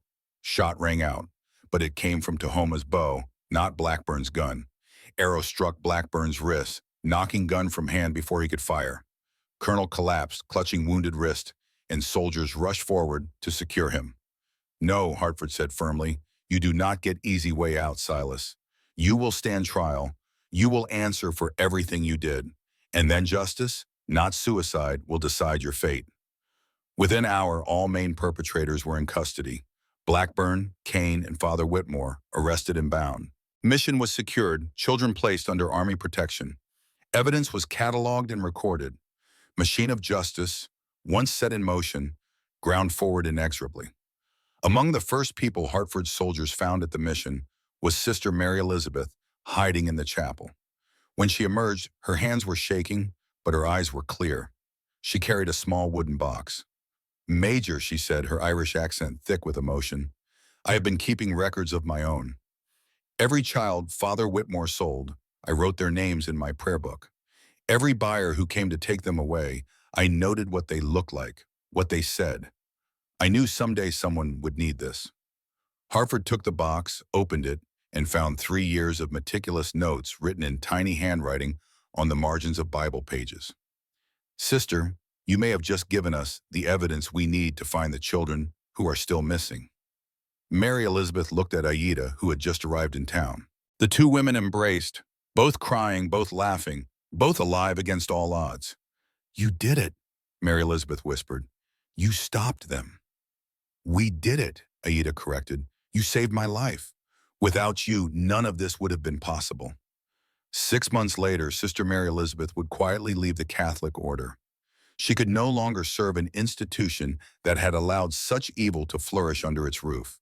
Instead, she opened a small school on the edge of the Apache reservation, teaching Apache children to read and write in both English and their native tongue. She never married, never sought recognition for what she had done.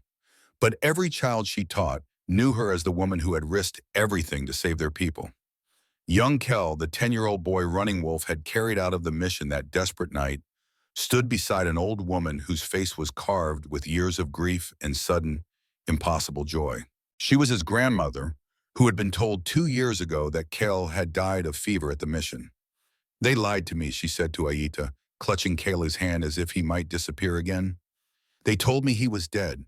They showed me a grave, an empty grave." "They lied to many families," Aita said gently, "but now the lies are over. Now you have your grandson back." Kel, who had barely spoken since his rescue, finally found his voice.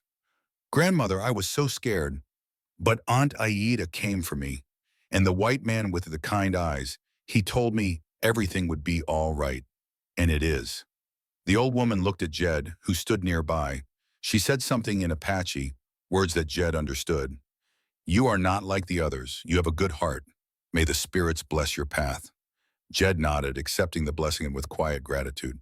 In the years to come, Kel would grow strong under his grandmother's care. He would learn both the old ways and the new, eventually becoming a translator and guide, helping his people navigate the complicated world that pressed in on them from all sides. But he never forgot the night he was carried out of darkness into light, never forgot the people who had risked everything to save him. That evening, as sun set over Redemption Springs, Jed found himself standing with Aida, who had ridden into town with Naiji and 20 warriors once word reached them that arrests had been made. "It is over," she said quietly. "No," Jed replied. "It is just beginning. Now comes trials, testimonies, sorting out where all 43 children ended up, and trying to reunite families. That will take months, maybe years. But the worst is over. They cannot hurt any more children. Yes, that part is done. Aida looked at him, eyes reflecting golden light of sunset. What will you do now, Shadow Peeker? Return to your mountain? Hide away again? No, Jed said. I think I am done hiding. If offer is still open, I would like to help. Help find those children. Help rebuild what was broken. Help teach next generation how to be strong without being cruel. How to be just without being vengeful. Offer is very much still open, Ayita said, and she smiled. I was hoping you would say that. Tocho approached, walking with new confidence, new maturity that had not been there a week ago. Shadow Walker, Chief Naichi asked if you will come speak with the council tonight, about future, about how we move forward from here. Tell him yes, Jed said. And Toko, you passed third test. You showed more courage than most men twice your age. Your parents would be proud. Tocho's eyes glistened with tears, but he held them back. Thank you for everything, for teaching me that being strong sometimes means not fighting, that justice is harder but better than revenge. Those lessons will stay with me. As Boy walked away, Aida said softly, you gave him what he needed most. Not skills, though those matter. You gave him different path, way to channel his anger into something constructive instead of destructive. He did that himself, Jed said. I just showed him it was possible. They stood together in fading light, watching as town that had been built on lies and suffering began slow process of becoming something better. It would not be easy. There would be setbacks, resistance, people who benefited from old system fighting against new one. But change had begun, and that was something. In mountains above town, sun touched peaks with last light, turning snow to gold. And in that moment, as shadows lengthened and stars began to emerge, it seemed like mountain itself was speaking, whispering ancient truth to anyone willing to listen. That justice, though difficult and slow, was worth fighting for. That courage sometimes looked like mercy. That strongest walls were not built of stone, but of community, compassion, and commitment to protecting those who could not protect themselves. That legacy mattered more than revenge. That teaching next generation was how you changed world. And that sometimes, in darkest moments, when everything seemed lost, one person choosing to do right thing could start avalanche that nothing could stop. The mountain had spoken, and people had finally learned to listen. Epilogue.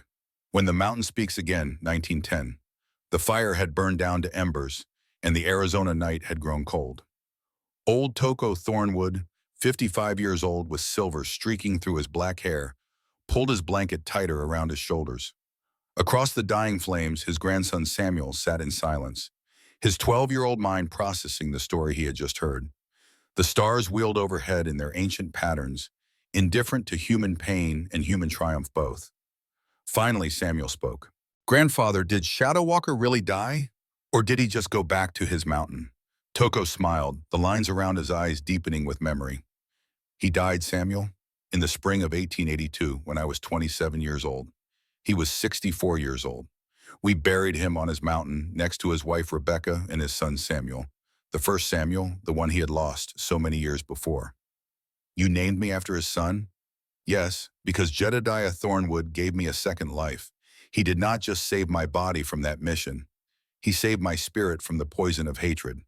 He showed me that being a man means more than fighting or hating or seeking revenge. It means choosing justice even when revenge would feel so much better. It means teaching the next generation so they do not make the same mistakes we did. Samuel poked at the embers with a stick, watching sparks rise toward the stars like tiny souls ascending. And Aunt Aida? What happened to her? She lived a long life. Died in 1895, 53 years old. She and Jed never married. I think they loved each other in their way, but they were too much alike. Two wounded souls who had learned to carry their pain alone. They lived near each other, worked together to help Apache children find their families, to build schools that taught both the old ways and the new. She died knowing that because of what she did, because of what Jed did, The 43 children were the last Blackburn and Whitmore ever touched. Did you ever forgive Lieutenant Blackburn, the one who killed your brother Masca? Toko was quiet for a long moment, staring into the darkness beyond their camp, where the mountains stood as silent witnesses to all the years that had passed. I learned that forgiveness is not about forgetting. It is about choosing not to let hatred poison your future. James Blackburn served 5 years in prison. When he was released, he dedicated the rest of his life to helping Apache people. He became a lawyer, defended our rights without payment, fought for our land claims, educated white people about the crimes committed against us. He paused, old pain flickering across his face. He could never bring Masca back. Nothing could do that, but he spent 41 years trying to make amends. He died last year, 1909, at 70 years old.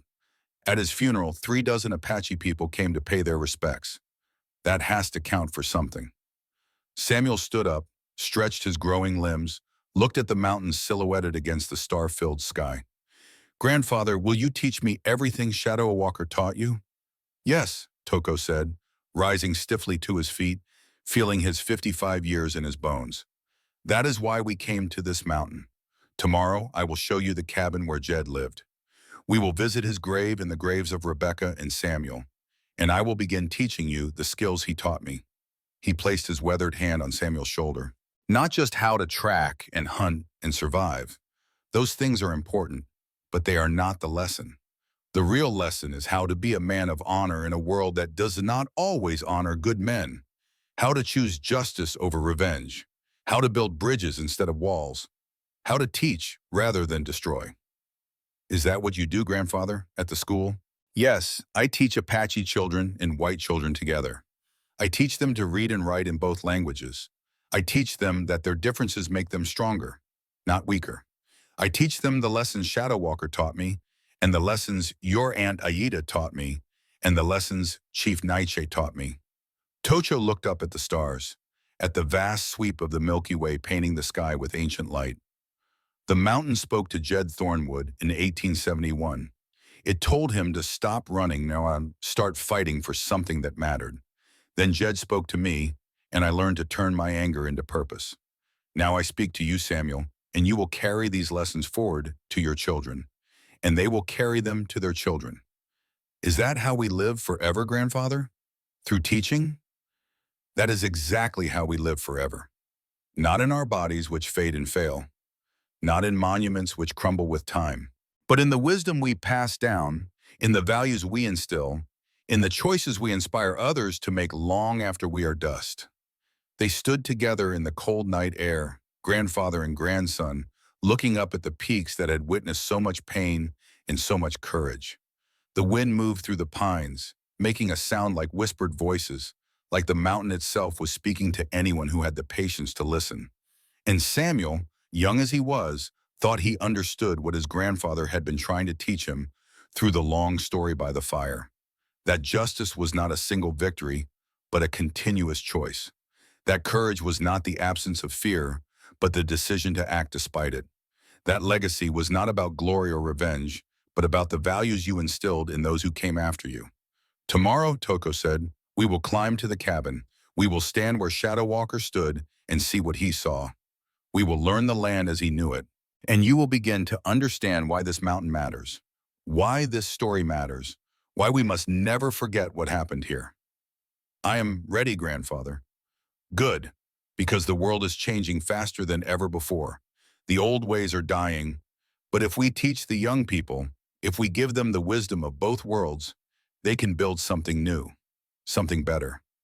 That is what Jed fought for. That is what Aida died believing. That is what I have spent my life working toward."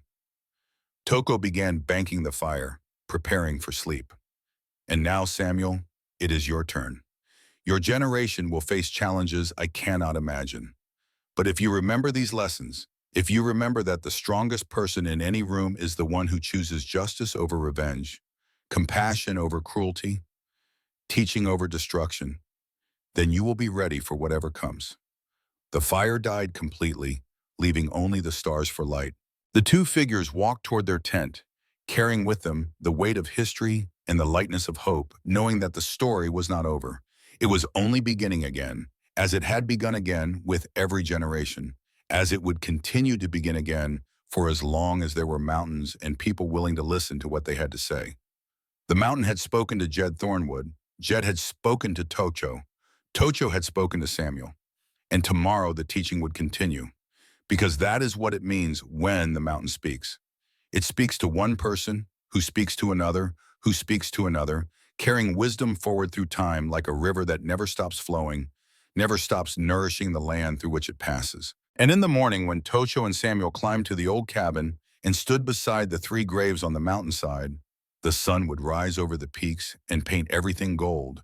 And for just a moment, it would seem like Jed and Aida and all the others who had fought for justice were standing there with them, smiling, knowing that their struggle had not been in vain, that the mountain still remembered, that the story would never be forgotten, that justice, though difficult and slow, had been worth fighting for.